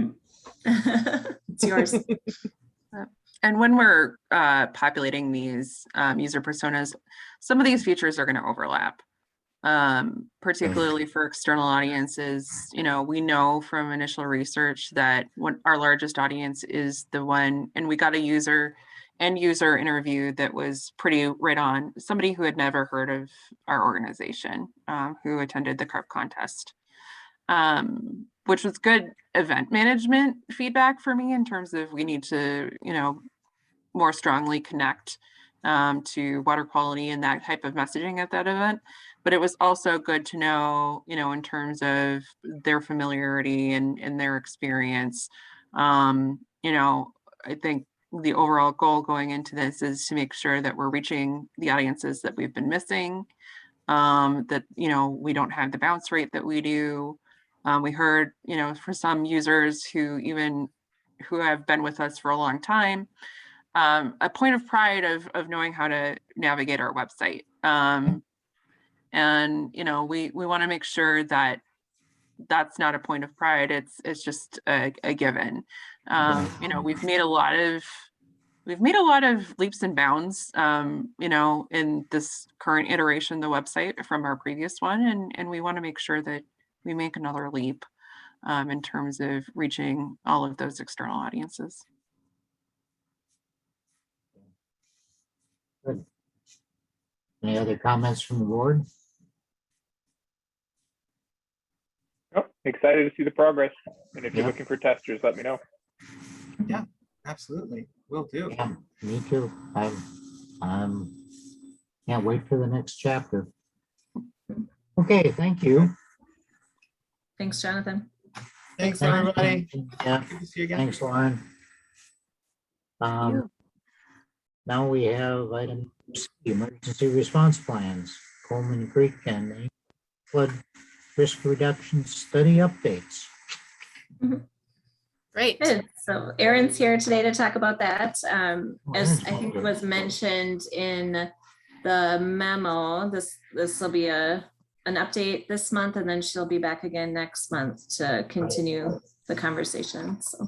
Right. Yeah, there's kind of a lot to cover here. Not tonight, don't worry. It's a flash of panic. No, this is going to be somewhat brief, but I did want to go over a few things with you tonight. My goals for presenting to you tonight are to give you a little bit of background, sort of from the big picture down to where we are now, just very briefly, because I think it might be good to just remind us from whence we've come and what precipitated all this work. Second is to reintroduce you to the story map, because that's a useful tool, I think, a useful tool to help us talk through some of the different flood risk reduction strategies that we've worked up, and to work us through the entire Beltline system in a way where we can be zipping around maps and we can be adding to that as we go. So I want to reorient you to that, and a couple of pages in particular that we've been updating, and then a couple of pages that we will be updating for next month. And then lastly, just to give you an update on what we've been doing on these projects. We haven't talked about them a whole lot this year. You've been getting little bits and pieces in the status report, but I wanted to let you know, bring you up to speed on where we are, and give you maybe some little mini previews of things to come next month. So that's what we're talking about tonight. I'm going to let Tina actually host the PowerPoint presentation. And so you'll hear a lot of next slide, but I'm sure you're used to that at this point. Yeah, great. Can you see that okay? I'm gonna yep. make it in presentation mode though, so you can. Sure. Is that good? Yeah, it works for me. Everyone else seeing that okay? Yep. Okay, great. So we're talking about three different areas tonight, two of which are related.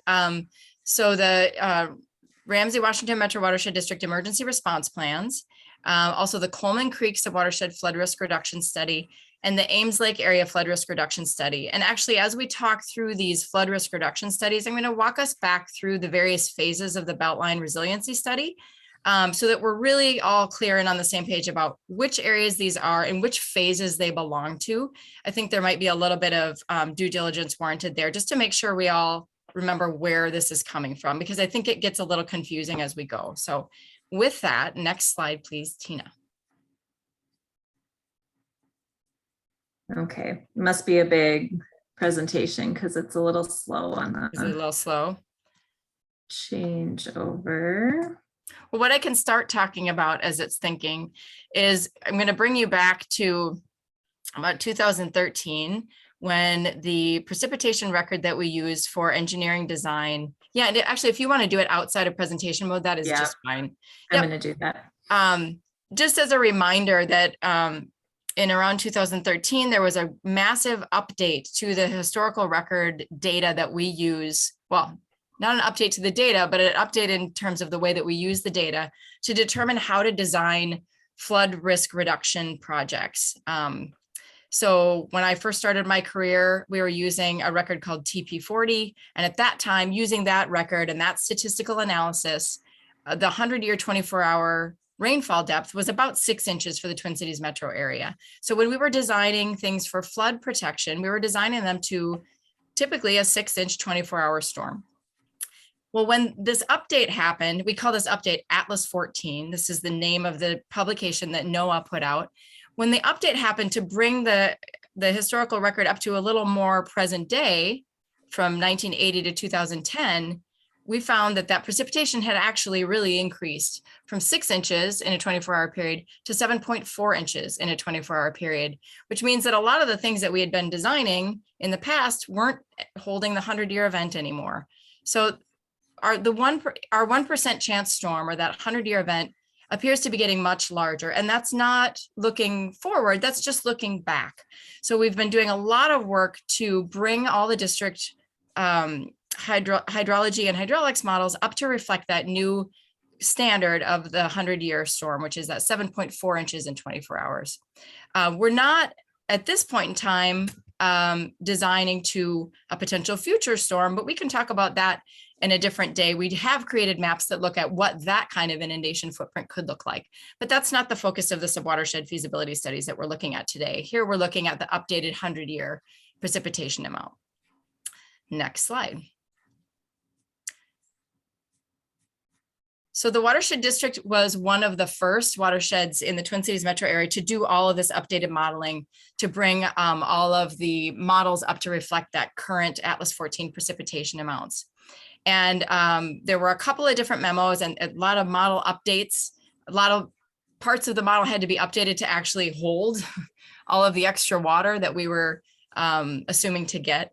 So a lot of model updates happened, and there were maps created looking at which habitable structures throughout the entire watershed district could be at risk of flooding, based on assumptions we were making for their elevations, and then these new inundation footprints that we were assuming based on the 100-year storm event. So there were a couple of technical memos that I pointed out in the memo in the board packet, and you can feel free to look those back up if you want to do the deep dive on the past. But what I wanted to be sure to mention is these steps that we took along the way. So after we did the updated Atlas 14 modeling, we recommended that feasibility studies, a series of them covering all of these areas, feasibility studies be started that involved identifying the hydraulic and hydrologic sources of the flooding, developing flood mitigation alternatives, looking for opportunities to incorporate water quality improvement to try to get dual benefits from a potential new project, performing cost benefit analyses to identify preferred flood mitigation alternatives. And there was an attempt to distinguish between habitable structures that were at risk of flooding because of something associated with a district facility or water body versus a local issue like local catch basin capacity or local storm sewer systems, where it's not necessarily clearly the district's responsibility to do something to mitigate that risk. In district areas where we've thought, this is really close to Lake Phelan or Jarvis Lake, or this is really close to PCU Pond, or it seems to have some, this structure seems to be flooded because of some capacity issues in the Beltline.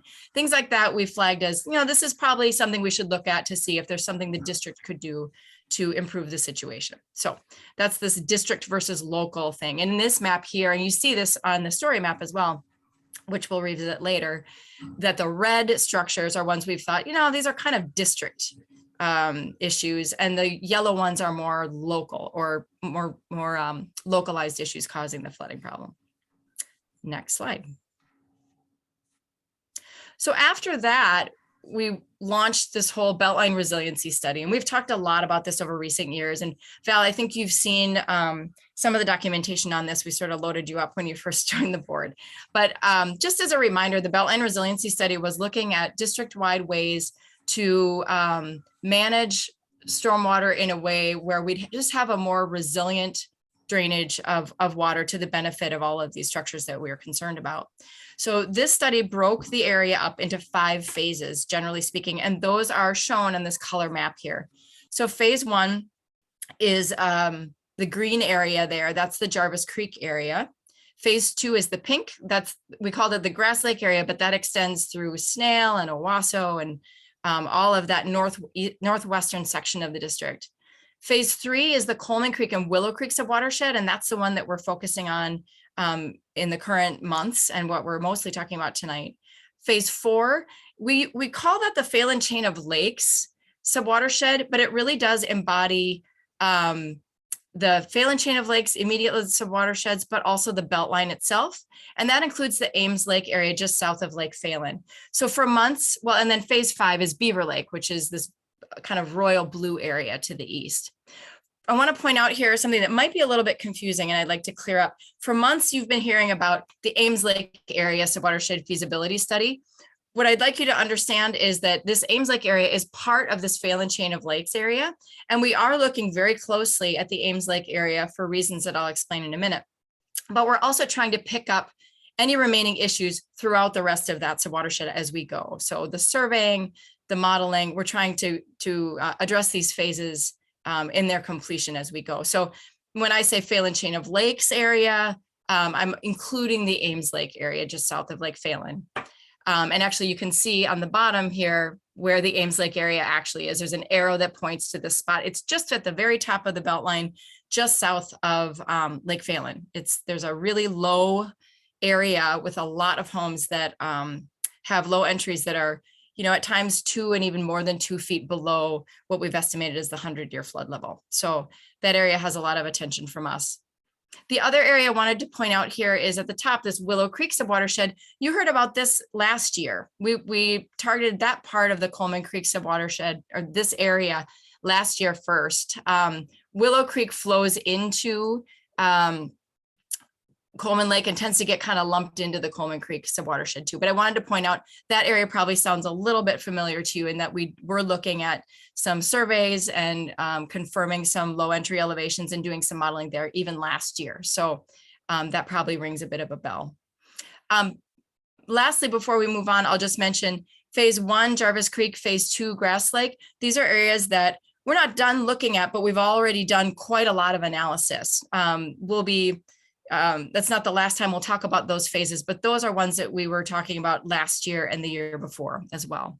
So and we're also trying to implementing projects. We started yeah, to implement projects.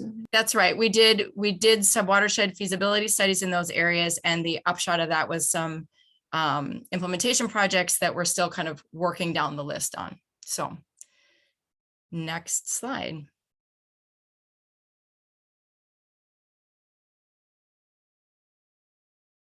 So one of the really important parts of this effort this year was to go out and to verify the low entry elevations of all of the district low-lying structures. So those red dots in the Coleman Creek subwatershed and the Phelan chain of lakes subwatershed that I showed you on the previous slide, which was a pretty big effort. We had started last year sending a couple of folks out from BAR with a level, and they did some point shots to identify where the low entry elevations were, particularly in the areas around Ames Lake and St. Paul. And then we decided we should probably change our approach. We had been using, as if you remember, kind of a passive consent system where we sent out letters and said, if you don't want us to come, let us know. Well, we realized that it's probably better for us to move to more of an active consent. So we changed our strategy in 2021 and sent out these flyers. And I think many of you probably remember this from past project status reports, where we gave people multiple lines of ways to get in touch with us. We did have some people call and ask questions. And it was most often a really nice opportunity to let them know about the watershed district and the work the watershed district is doing, and really provide some reassuring information about the watershed district that they live in. So that was kind of a nice opportunity for outreach. We did, excuse me, we did get a couple of callers who did not want us to come onto their property, and that was good to know. So we did not go on those properties, and felt like we had a better sense of where we could approach and where we didn't. So this image here is what we used, representative of the data that we were collecting in 2021. We decided that instead of using a regular transit where you walk around and take point shots, we decided we'd use our laser level scanner. So this spins around and collects points, thousands and thousands and thousands. So actually this isn't a photo, this is a display of the points that were collected in this particular shot. And then we've called out just a few different points here. You get an X, a Y, and a Z. And every single tiny little point on here has that data associated with it.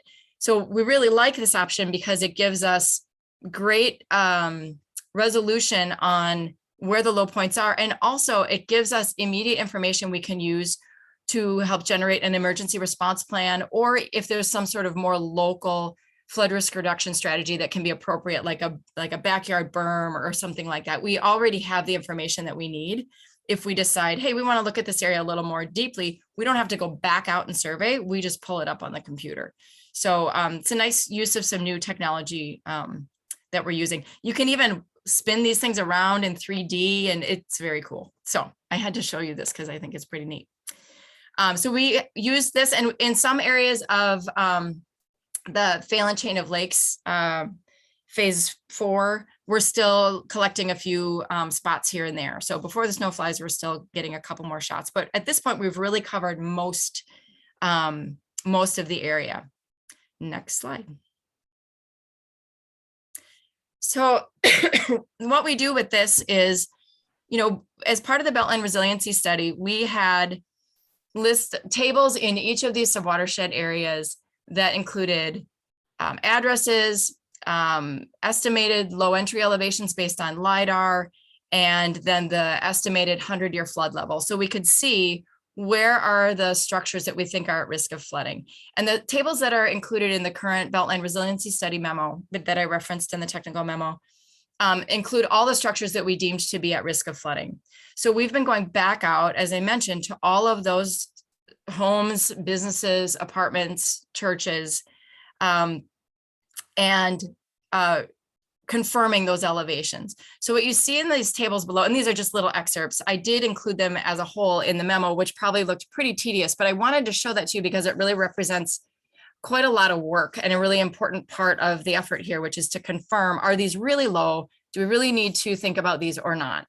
So the upshot of this is these tables that show which structures remain to be potentially at risk of flooding. And those are the ones that are shaded in red on here. So those tables where you see all these red numbers, those are ones where the low entry elevation, whether it's surveyed or whether we still have to stick with LiDAR because we didn't get permission to go on the site, whether those elevations are lower than the 100-year flood elevation. So we were able to shave off some structures. So there remain 24 in the Coleman Creek subwatershed, whereas before there were 29. 2 in the Willow Creek subwatershed, down from 12. Maybe you remember that from last year. That area, we did see a lot of change when we got in there and really started looking closer up. Also, we updated some modeling in that area, and that changed things quite a lot. And then in the Phelan Chain of Lakes subwatershed, including that Ames Lake area, there remain 72, though quite a lot of those are due to what we perceive as local flooding issues. And 40 are related to or adjacent to district facilities. And that number was up at 90. So we did shave some off. So that feels good. I would have liked to have seen more drop out, but it felt good to bring them down. Yeah, Cliff. So I was wondering if you didn't receive permission to do specific surveys with that technology, is it possible to get that information from an adjacent lot where you do have permission? So yes, and I don't differentiate in here where we've done that, but yes, we were able to do that because the laser can pick up a neighbor's back door, So what's that? Some you couldn't do it? Some we couldn't. So in the cases where we could do that, we certainly collected that data. And those updated elevations are reflected in these tables with a note that they were actually surveyed and not LiDAR. So we did get lucky in some cases. Yeah. Another question, that big Ames Lake area, south of Ames Lake, it seems like there should be a way to just prevent water from getting in there to flood those properties and would eliminate a whole bunch of houses. Is it the St. Paul issue or? Well, so one of the reasons, the reason I'm not showing you real distinct examples of what we're looking at in that area is that the solutions we've come up with so far are pretty extreme. I mean, it's a lot of water. So we're still trying a few different alternatives so that we can kind of give a range of options. There's a lot of water moving through this area, and this part of the Beltline is really tough because it's not very steep when it comes out of the out of Lake Phelan. It's pretty shallow. There's kind of like a shelf, and it's not flat, but it's not very steep. And so the water gets in and nothing else on the surface can get in those local areas. And so, I mean, we're even looking at things like, trying to add a pipe around that area and bring it down to where the Beltline gets steep. I mean, we're trying to define for you what it will take. And so far it's a lot. I mean, we've seen this before. We've looked in other parts of the watershed as well. Sometimes the problems causing these flood issues are, they're pretty significant. So we're still working through some options there. And with the Coleman Creek subwatershed, though we're honing in on that one a little faster. The Ames Lake area in particular, we've got quite an assortment of things that we think are mostly district issues and things that we think are mostly local issues. But there's some blurring of lines in those areas too. And I think it's going to be important to come up with a few different solutions that we bounce off of all of you and then engage the city and see what they're thinking. Because some of the solutions would really require a lot of cooperation, if not funding from the city as well. So, yeah. Yeah, I think I think that area and others are, you know, they're caused by development 50 years ago where nobody anticipated this kind of runoff. And it's going to be hard to get people to acknowledge that there wasn't a big mistake made, because it really wasn't. It was just didn't know. Right. Well, and then what do? Okay, there's a mistake. People are living in those homes. Yeah. So I think there's a lot more conversations to happen, particularly in that area. So stay tuned. Stay tuned for more. Are there any other questions at this point before I spring off into walking you through? I was going to talk a little bit about the story map and walk you through just kind of some previews of the types of things we're looking at, and then show you some examples of emergency response plans. But I'll pause and see if anyone has a question. Erin, is the solutions, are they on the story map or are they in the presentation? So that's that's an important point, and I hit on this in a later slide, but I'll say it now while we're thinking about it. So right now, the story map, it's accessible at any time to any of you, and that link is shown in the technical memo. But here's what I really want you to know. Right now, the only things that have been updated since you probably last saw this in a presentation are the inundation extents in, what is it called? Inundated structures in phases 3 and 4. The potential implementation projects have not been updated. So if you look at those, and you sure can, those are what came out of the Beltline resiliency study. So that was when we first started looking at, okay, what would it take, like concept level, what would it take? So those are what we will be working to update for next month's meeting, so that you can see, okay, now that we've done all these surveys and updates, and now that we've tried a few different options and not just the concept level ones that came out of the resiliency study, what are we talking about? Just like we use the story map to talk you through all of the different options in the Grass Lake area and in the Jarvis Creek, well, the Jarvis Creek area in particular, you know, you'll still see those tabs up there. So right now, if you're going to look at that story map to just find out where all these structures are, the inundated phase 3 and 4 tabs are updated. And I'll touch on that briefly before we finish this up tonight, so you know what that looks like and know how to get there.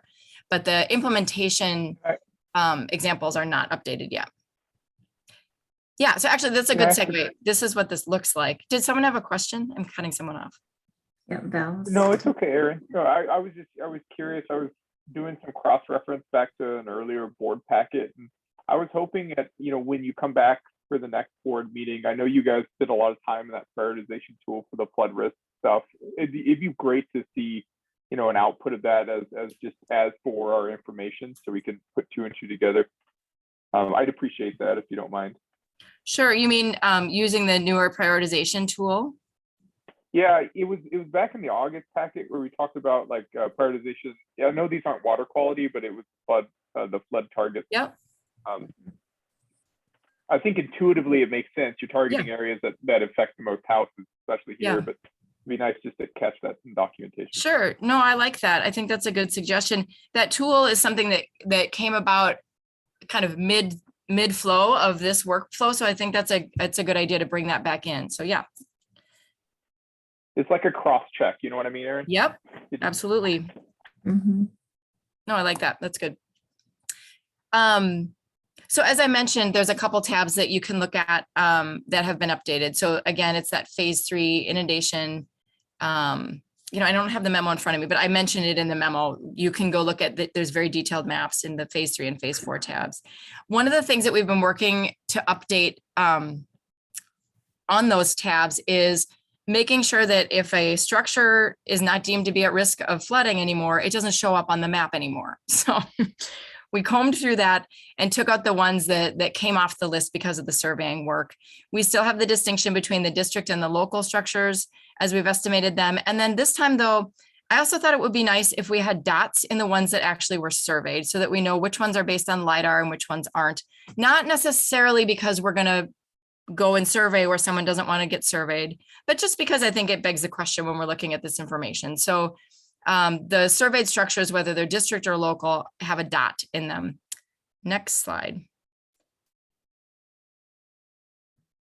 And the other thing, and so this is then the phase 4 tab, The other thing that I decided to throw on here is where there's a structure for which we have already pulled together an emergency response plan that's been shared with the city. So for example, you see up here on Jarvis Lake, there's an emergency response plan icon. It's a red structure, which means we think it's kind of a district responsibility. Yeah, right up there, thank you. But there's that white box around it, which means this is still at risk of flooding, but we have an emergency response plan that the city knows about, which doesn't make for perfection, but it's good information to know, I think, when looking at these. Next slide. So this is just an excerpt from the Beltline Resiliency study talking about the types of system modifications that we're looking at. And these shouldn't be surprising to you. These are the types of things we've been looking at elsewhere in the district. So the tools that we have at our disposal are to decrease conveyance capacity. So reducing the conveyance capacity through different outlet structures and culverts to protect downstream structures from being flooded. So restricting the conveyance in a certain area if upstream areas have some additional capacity and no flood risk upstream. We can add flood storage volume. We can provide additional storage volume either above or below ground to increase surface area or create new stormwater ponds, again, above ground or underground. We can modify overflows, so we can raise overflows to pond water back, or we can lower them to get water out of there faster. Again, it all depends on what's upstream and what's downstream and who has capacity so that we're not creating a different problem. We can modify storm sewer systems that can redirect drainage from flood-prone areas to downstream locations. Remember, I mentioned we've looked at taking a pipe that shunts water from the Ames Lake area further down into the Beltline. And you've seen us look at those types of things before. And the last one here, mechanical operation of outlet structures. So this is what we just did in the Keller and the Phelan weirs.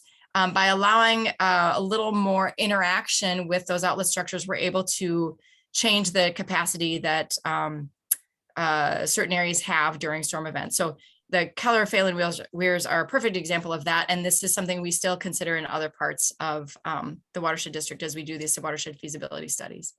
Next slide. So I just wanted to show you a couple of things to show you the types of, give you some examples of the types of things that we're looking at. And these are the kinds of things that you're going to see updated in the story map next month. So you'll see when you land on the implementation options tab, there's sort of a key, a little map key, and I've excerpted that to the left there. PCU pond, for example, is located in 3D on that little map key. And right now, if you click on it, you'll see some things we were considering quite a while ago. This is an example of the kind of thing we're looking at now. So in this example, what we're looking at is fairly scaled back from what we thought we might need to do. And that's for a few reasons. This represents a scenario where we're looking at diverting quite a lot of water from further upstream of the North St. Paul Urban Ecology Center to somewhere else. And we're still evaluating that option. But if we do that, then what we might need to do at PCU Pond to protect those homes on the north side of the road is to raise the road. So, hold that water back further and then change the culvert that's underneath the road. It's really hard to see in this slide, but you'll see this on the story map next month a little better. I do have 2 inundation extents shown here. There's a hatch, blue hatch, or actually it's black hatch over solid blue. And the black hatch is the what would be the proposed condition, and the blue is the existing condition. So if you could see this a little better, you'd see that that black hatch is actually shrunken in a little bit from the blue. Yeah, you can kind of see there. And when we show you these kinds of maps, just like we did in the Beltline Resiliency study, when we showed you an option for ways to take things out of the floodplain, if something comes out of the floodplain because of what we're proposing, we turn that purple in the figure. So we'll try to use that same symbology in the story map when we update it next month. But I did want to show you this just as an example of this is what we're talking about when we talk about different kinds of flood risk reduction options. I have another one in the next slide. This is a little bit further. Yeah. Aaron, I was curious about the inundation pieces, the diagrams. Would there be when that comes for review later, will there be a clear understanding of what would need to be true to remove the inundation completely from that area, or like what the limitations or barriers are, or? I was kind of curious because there's some, you know, the inundation looks about the same, and then other ones in habitable areas it definitely reduces, but like it's hard to visually see if it's still incorporated, like encompassing houses. Yeah. That's what I was. So- yeah, I mean, it is hard to see, like, because these still look like they're on the edge, but we know what we assume, we know what we model the new 100-year flood level is, and we know what these home elevations are. So we compare those elevations, and then the inundation is mapped based on LiDAR. So there is, you know, there is a little bit of error in this, you know, there, in all of this, but this gives us a sense of what that extent could be. But what you do find is that it often doesn't take a whole lot of shrinking to remove homes from the floodplain. I mean, these homes are often, I mean, always, and this isn't surprising, perched around the fringes. So sometimes if we can just restrict it a little bit, which sometimes involves a stunning amount of infrastructure to pull off, but if we just can shrink it in a little bit, we can take it out. But to judge, when we judge whether or not we think something is out of the floodplain or not, we're looking at those elevations and not just the image of the footprint. Does that help? Go ahead. Yeah, it's a good point too, that this removes it from the floodplain, but it doesn't give it freeboard or any excess, any safety. So there is something to what you were just saying, Val, about, you know, what more would it take just to provide an extra level of safety for those homes. But in this case, for instance, if there was a home that wasn't protected, it would still be yellow or red. Yeah, I guess red on there. So yeah. But like in the next example, yeah, this one, I assume that one infrastructure you're talking about is adding that third pipe to County Road C. And that brings down the flood level a little bit. And that is a big project. It would be probably jacking a pipe because it's down about, if I remember right, it's down about 10 feet from the road surface. Yeah. So it'd be a fairly big project. Yeah, these look tiny little, they look like tiny little green scratches on this map, but these are significant. Yeah, and you can see what this one does. I mean, I don't know, it's a little hard to see, but there's a little proposed berm there, a tiny little gray stripe. And then there's the 3 green pipes. And what that does is it allows the inundation of this little backwater here to drop down enough to take these homes out. So we're trying to just, actually, I'm sorry, that's a pipe there. There's a black line. Yeah, that's a berm that would help to cut off the water. So we're trying to finesse this wherever we can. This area and PCU Pond would actually need quite a lot more infrastructure if we can't divert some of the water away from North St. Paul Ecology Center. But we'll talk more about that next month. These are the kinds of trade-offs we're looking at. Yeah. Yeah, and Aaron, that's what I was trying to cite, is those trade-offs is really what I was hoping for. So yeah, I'm excited for next month's conversation. Yeah. Next slide. Another thing I wanted to just show you is, while we've been doing these surveys, these scanning surveys to come up with the emergency response plans, we're also trying to look for localized potential solutions to some of the tougher problems, like where things are scattered about, or there's a particularly tough spot that we don't want to route downstream because we've got other issues downstream. This is an area north of the Ames Lake area, just south of Lake Phelan. And while we were scanning, we got enough information to just mock up, okay, well, if we did a berm to hold the water back so that it wouldn't flood all these properties, because there's a number of these townhomes that seem to be at risk, what would that berm look like? So we went ahead and mocked up an alignment. You know, you can see, like, you see the profile there. This is serious business. I mean, this is like 6 feet high. So, you know, would we do that? I don't know, but we're trying to get at the answer of what does it take? What are we talking about? And if we're not going to do that, what are we going to do? You know, are we going to protect to a lesser amount? That's an option. Are we going to buy things? I don't know. That would be pretty expensive. You know, just so that we have all the information at our disposal so we can make good decisions. So I wanted to show you this one. And then I also wanted to segue into the emergency response plan examples. The reason we start to look at stuff like that is because some of these areas become really pretty impossible to protect in terms of an emergency response. So this is the same area. And this is looking at what you'd have to sandbag. And it's 13,000 sandbags. And this would probably have to be delivered within a matter of hours. And you can see the alignment here. This one, I think it's either an assisted living facility or a townhome. I can't remember off the top of my head, but you'd have to surround the whole thing. There's water, there would be water all around it.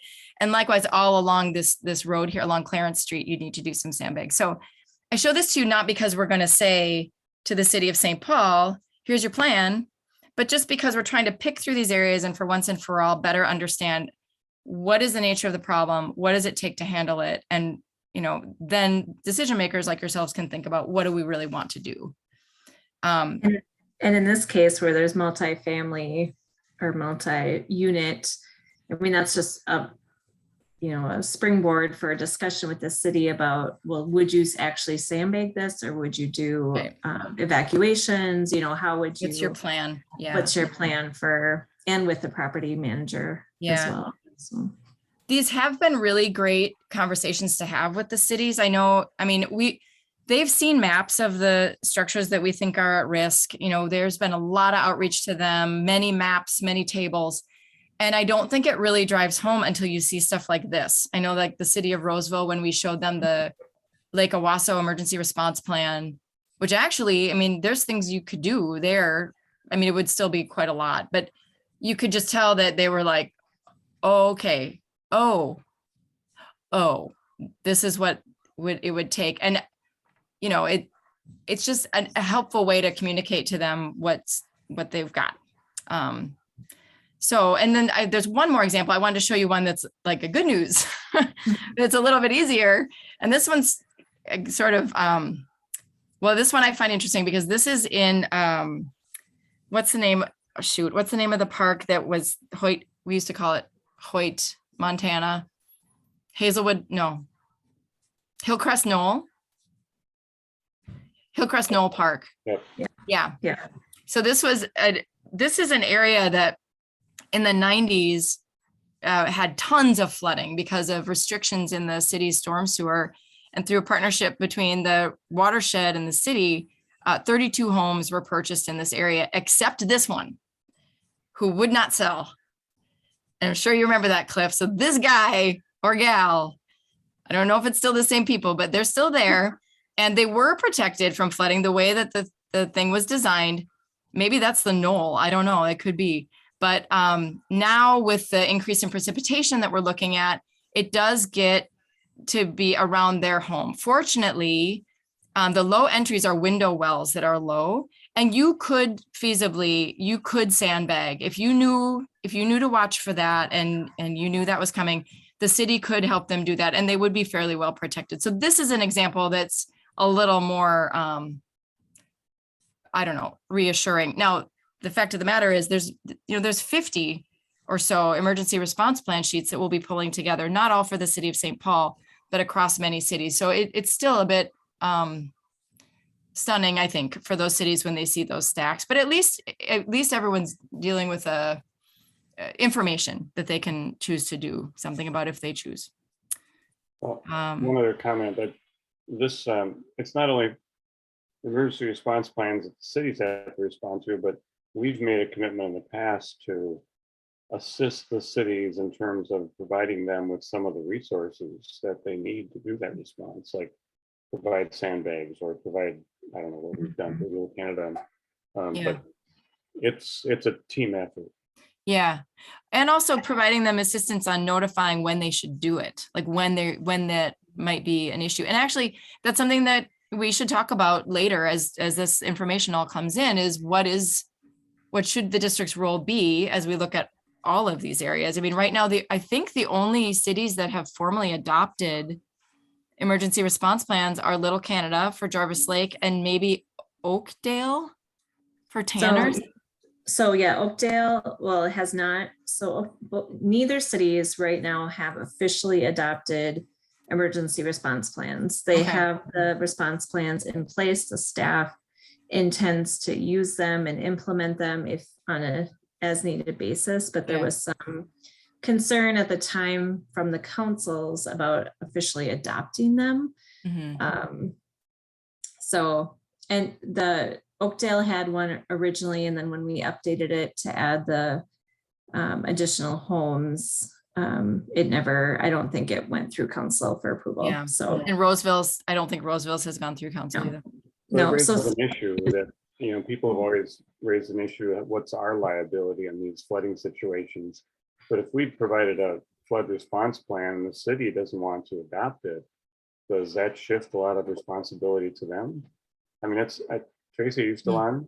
Yeah, no, I'm here, and that's why I popped in on the video because we work with Oakdale around Tanner's Lake to put one in place, and I think once we just tell them what we think needs to be done, really, it's really for the city. Our liability comes from a plan that we might not follow, right? If we say, here's what we're going to do with this notice, and we get that information and we don't do it, kind of a ministerial act, that's where we could have some liability. But if we say, we're going to look at this and then we're going to see whether or not we should do something and exercise discretion, then we don't necessarily have the same level of liability as we would. So it's really about having a set step process that if we don't follow those steps, we could have some liability. But if it's just a matter of saying, okay, under these circumstances, we're going to look at this and see whether we should take action, but exercise discretion on a case-by-case basis, then we won't have the same level of liability. Mm-hmm. So it's okay to have a plan, it's okay to offer it to the city, but what we want to do is just say, then we need to either follow any steps that we've put in that plan, or we adopt a plan that says, under these circumstances, we will then look at something and decide what needs to be done. Mm-hmm. I mean, so we're providing the technical resource to the city to say, here's the knowledge that we have around elevations and flood levels, and here's what you should do about it if you choose to, right? Because they could choose not to sandbag, and that, and that's for them to decide what their liability is, I guess, on that. But we have the information available and provide that to them. Mm-hmm. Right. Yep, exactly. Yeah. So I was going to jump to the story map, but first of all, I don't know if you want me to do that. Maybe you've had enough. Also, if there's any questions, this would be a good time. I think if you want to save the story map for next month when you're talking through the potential solutions, unless there's a strong desire to see it tonight. Yeah, that's up to you folks. Yeah, it's getting kind of late. That's what I thought. Yeah. Maybe postpone it. I did have one question. How do you factor in the drainage characteristics of an area? In other words, we get this 100-year flood and the water comes up. Does our solution for protecting the homes include how fast we can get the water out of here once it's up? You mean, does it take into account how long something would be inundated? Yeah, again, we put stop log structures up here, but my familiarity with stop log structures is they put them along a river, and if it looks like the river is going to flood, they throw the stop logs in. The river goes by, it goes down. Yeah. How fast it'll go. Yeah. Take the stop logs out. Is there a thought process for this around that? Well, I think that's where it comes into play when we're talking about mechanical options. So we in a way, the Coleman Keller weirs are sort of like that in terms of what you described. We're also looking at smaller applications like that too. The other way that we think about timing is, when we look at areas that are really tough to pull out of the floodplain, I think when we're looking at emergency response options, the length of inundation period is helpful to see too, because that might help us choose one strategy over another. Right. Yeah. Does that answer your question? Yeah, that was what I was trying to get at. Yeah. Yep. Yeah. It's certainly, it puts into perspective when sandbags might be realistic versus when they might not be. Yeah. Right, and we need to realize that emergency response plans are fine in concept, but in practicality, we get these big storm events, and it may be raining an inch or two an hour, and you're supposed to run out there and throw up several hundred or 1,000 sandbags. Right, It's pretty difficult. right. And public works people are not going to want to do it. Yeah. So Yeah. it's hard. Yep. Yep, absolutely. Okay, good. Well, thank you. Thank you. We'll look forward to continuing the story. More next month. Yeah. Okay, that brings us to item 11, the administrator's report. Yeah, so we have the meetings attended and upcoming meetings. Oh, I failed to put the Watershed Excellence Awards dinner on the upcoming meetings and dates, but you should have received an invitation to that in your email. Did everybody receive that? It's buried. That's coming up on November 18th. So that's not listed here. In the ongoing administrator updates, I have a few items listed there. I did send you via email the Victoria Shores EAW comment letter. So you should have received that. I haven't sent it to the city yet, but I will do that tonight. But so if you do have any comments or questions about that, I'm happy to take that and can make adjustments to the letter too, if you had any questions or concerns about that. I also posted it on our website so that it would be available for the public since it wasn't included in the packet. Okay, good. And the Roseville City Planner is the person that's coordinating the EAW. That's who it said to address the comments to. Okay. Yep, and then if there's no questions or comments about any of the ongoing items, the other two items really are informational, but wanted to pass them along to you. So we have the new MS4 permit that has been issued now for the district, as well as quite a few pages later, we have the daylighting Phelan Creek update as well. So I'm happy to answer any questions or comments on that. I wasn't planning to present anything, but I wanted to share them with you so you could see. What is our specific involvement with the daylighting Phelan Creek? I know we gave them $10,000 to help scope the thing out. In the letter, it says, suppose this is true, we're going to be responsible at some level for maintenance. How are we getting involved in this? What level are we seeing this supporting this project other than what we have? Yeah, I mean, at this time, they've received very generous funding through the Lessard SAMs. So I don't see us doing any sort of big grant requests from us to do the project, but there would be more in-kind kind of support through the planning and design phases. And then what the city of St. Paul is saying is that they would like assistance in sharing the maintenance of that stretch that's in our district. So that's something, we're not committing to any certain level of support at this time, but there is some, requests out there that our expertise is wanted or needed.